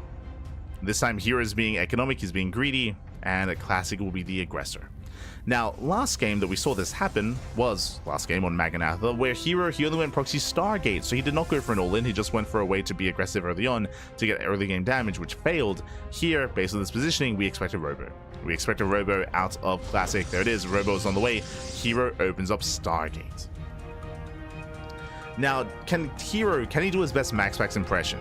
From here, we expect Void Rays, right? Like, at least that's how Maxfax would respond. As herO, he scouts, he checks, there is no pylon, there is no initial second pylon here, and he scouts. Wow, he finds this immediately. Zella moves out, does confirm, going for the pylon itself. No shot. Stalker's on the way. Sorry, Adepts are on the way. Can he save the pylon? It's gonna be close. It's gonna be very close. Adepts are on the way, the pylon is out of shields, now whole damage being dealt. Here behind this should be going to Void Ray production. Going for the Oracle, that's greedy. The pylon is getting low. And can he save it? Oh, can he save it? Oh, one more swipe. Oh my god, he cannot. The pylon goes down. And that will delay. Yeah, massive delay here on that Robo. Here he does scout, he does confirm the second pylon. Stalkers move in, and if this Robo doesn't get up and running, that's gonna be game. It's gonna be over here and now. The Oracle's on the way. Here he will target down the Adepts. One Adept falls. Here are gonna be forced back. Ooh, bleeds out a Stalker, okay. Classic has still got this going. Here comes a Void Ray. So Oracle into Void Ray. Oracle across the map. Void Ray back at home. And again, this is how Maxfax would respond to this. Oracle making its way to the main. And there is some anti-air.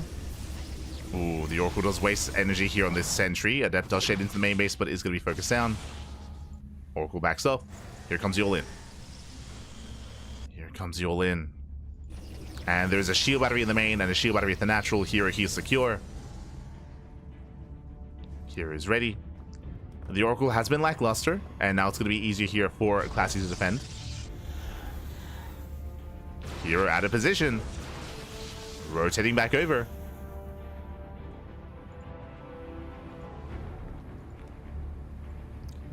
Does rotate over. Alright, guys, we'll bring in more stalkers.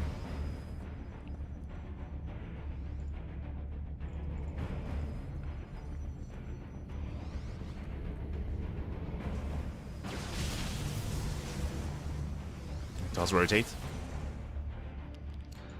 herO. I don't think he can kill the pylon here. I could be mistaken. The pylon does take a lot of damage, don't get me wrong. But the Oracle. It's going to be close. No, wait. Can he kill it? He can. Yeah. Okay. Never mind. Does take down does depower the robo. Meanwhile, the Void Ray. Ooh, is going to be 2 shots. Pylon goes down. And that will supply the Classic. Classic making 2 more pylons. 2 more pylons on the way. Void Rays are being overwhelmed, and Classic, he is doing it. He's breaking through. Yeah, herO is running out of stalkers, fighting out of range of the shield batteries. Again, he's got 2 shield batteries here, and he's not using them. Yeah, he doesn't use them, and now out of Void Rays. Yeah, rough defense, force fields, they lock him down. Barely does slip away. Now he's taking advantage. Now he has those shield batteries. Now herO's holding on. He wants a prism. Ooh, doesn't die the warp in. Ay, ay, ay. Yeah, barely not. herO trying to make a stand. It's still so close. There's the energy overcharge. Okay, never mind. The power of the shield battery. Oh my god. Clutch energy overcharge. And herO, he's holding. Remember, there's no prism, there's no robo, there's no reinforcing warp prism either, as it's depowered. And herO holds. Jesus. Again, very clutch shield batteries, very clutch energy overcharge as well. And now herO, he's building up his Void Races on 2 bases. And Classic is running out of steam. He's running out of steam. He's running out of momentum. He's trying to rebuild or repower that robo. But this is so late. It's allowing herO to build up. Now, this is risky. herO doesn't have to do this. He does not have to push out like this. But he does. Void Ray is going to be targeted. Here he'll take the fight. Yeah, he will take the fight. It was risky, but he will overwhelm these stalkers, and with that herO, he will take it. As he will clean up. Oh, actually, never mind. herO getting caught out. Oh my god. Yeah, escaping with 2 stalkers. Behind this has to back off. Again, herO, he doesn't have to fight out here. Like, herO, he's like, defending is all he needs to do. Like, he can just chill. Calm down, herO, calm down. Just back off and fight with your shield batteries.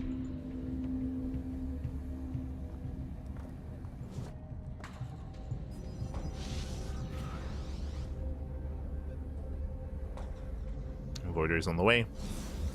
Robo's repowered. Classic, he commits to the all-in. He's still going. It's still ongoing.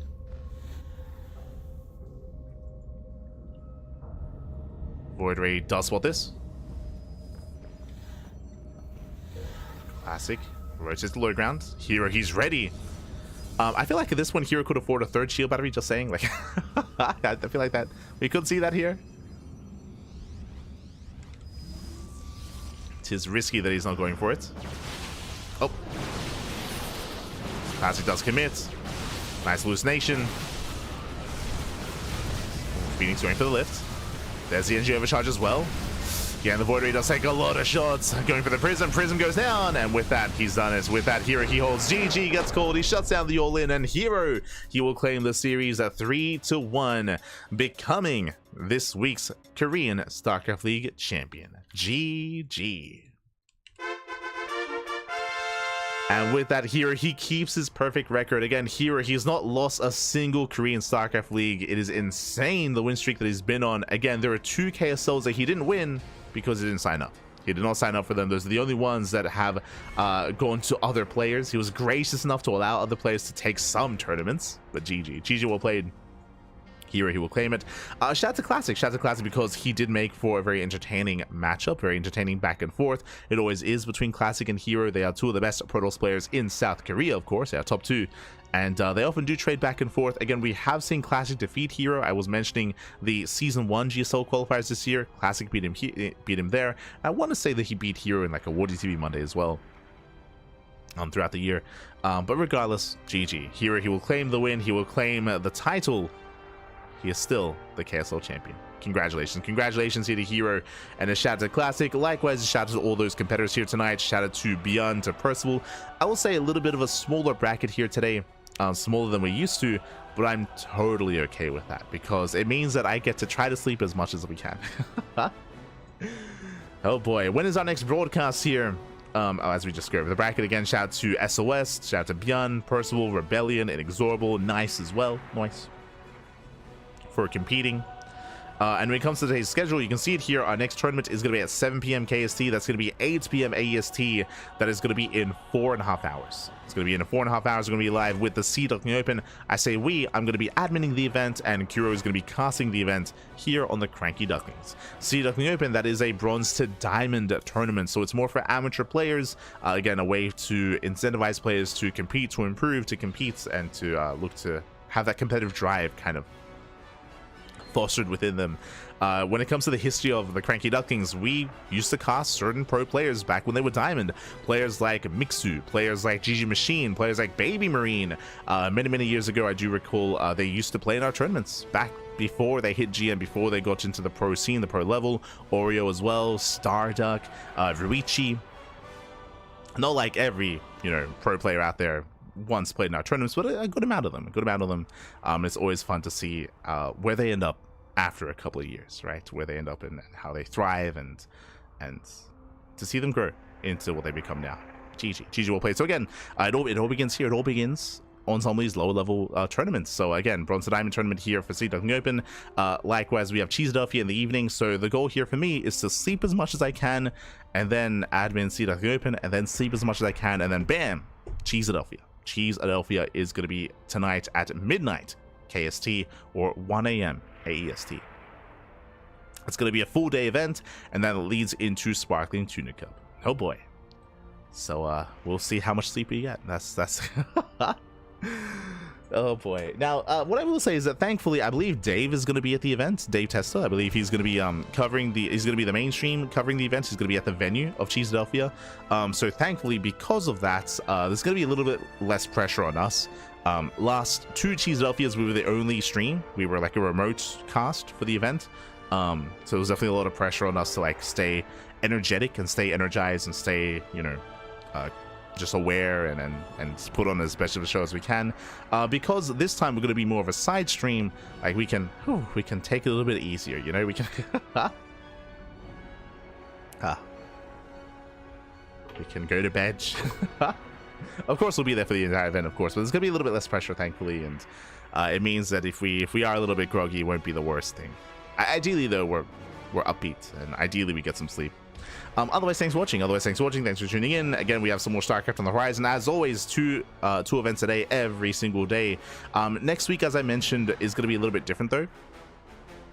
Next week, the RSL, the Revival StarCraft League, will begin, and I'm still on the fence if we want to co-stream it. Revival StarCraft League is going to be throughout the entire week. I think it's 4 groups, so 4 days of RSL, and they are open to co-streaming. But as I mentioned, I feel weird co-streaming RSL. I don't feel weird co-streaming EWC or DreamHack Dallas. Like it feels a little bit different. I guess maybe because because RSL is a community event, right? It's an event by the community for the community, so it feels a little bit weird to co-stream it. So we might just have some days off, or so at least some afternoons off, which sounds really good. so this means that next week might be a little bit lighter. It might be a little bit lighter for content, which means like maybe like 2 less casts or something like that. Otherwise, thanks for watching. Thanks for the support. Thank you, random. Thank you. Oh, right. Also, I have to pay out the predictions, of course. We'll pay them out. And with that, we'll see you guys later on tonight for Ducklings Open, or deep late into the night for Cheesedoffy. One or the other. Again, if you enjoy the content, if you want to watch our VODs, you can do so via YouTube. ! Socials in the chat.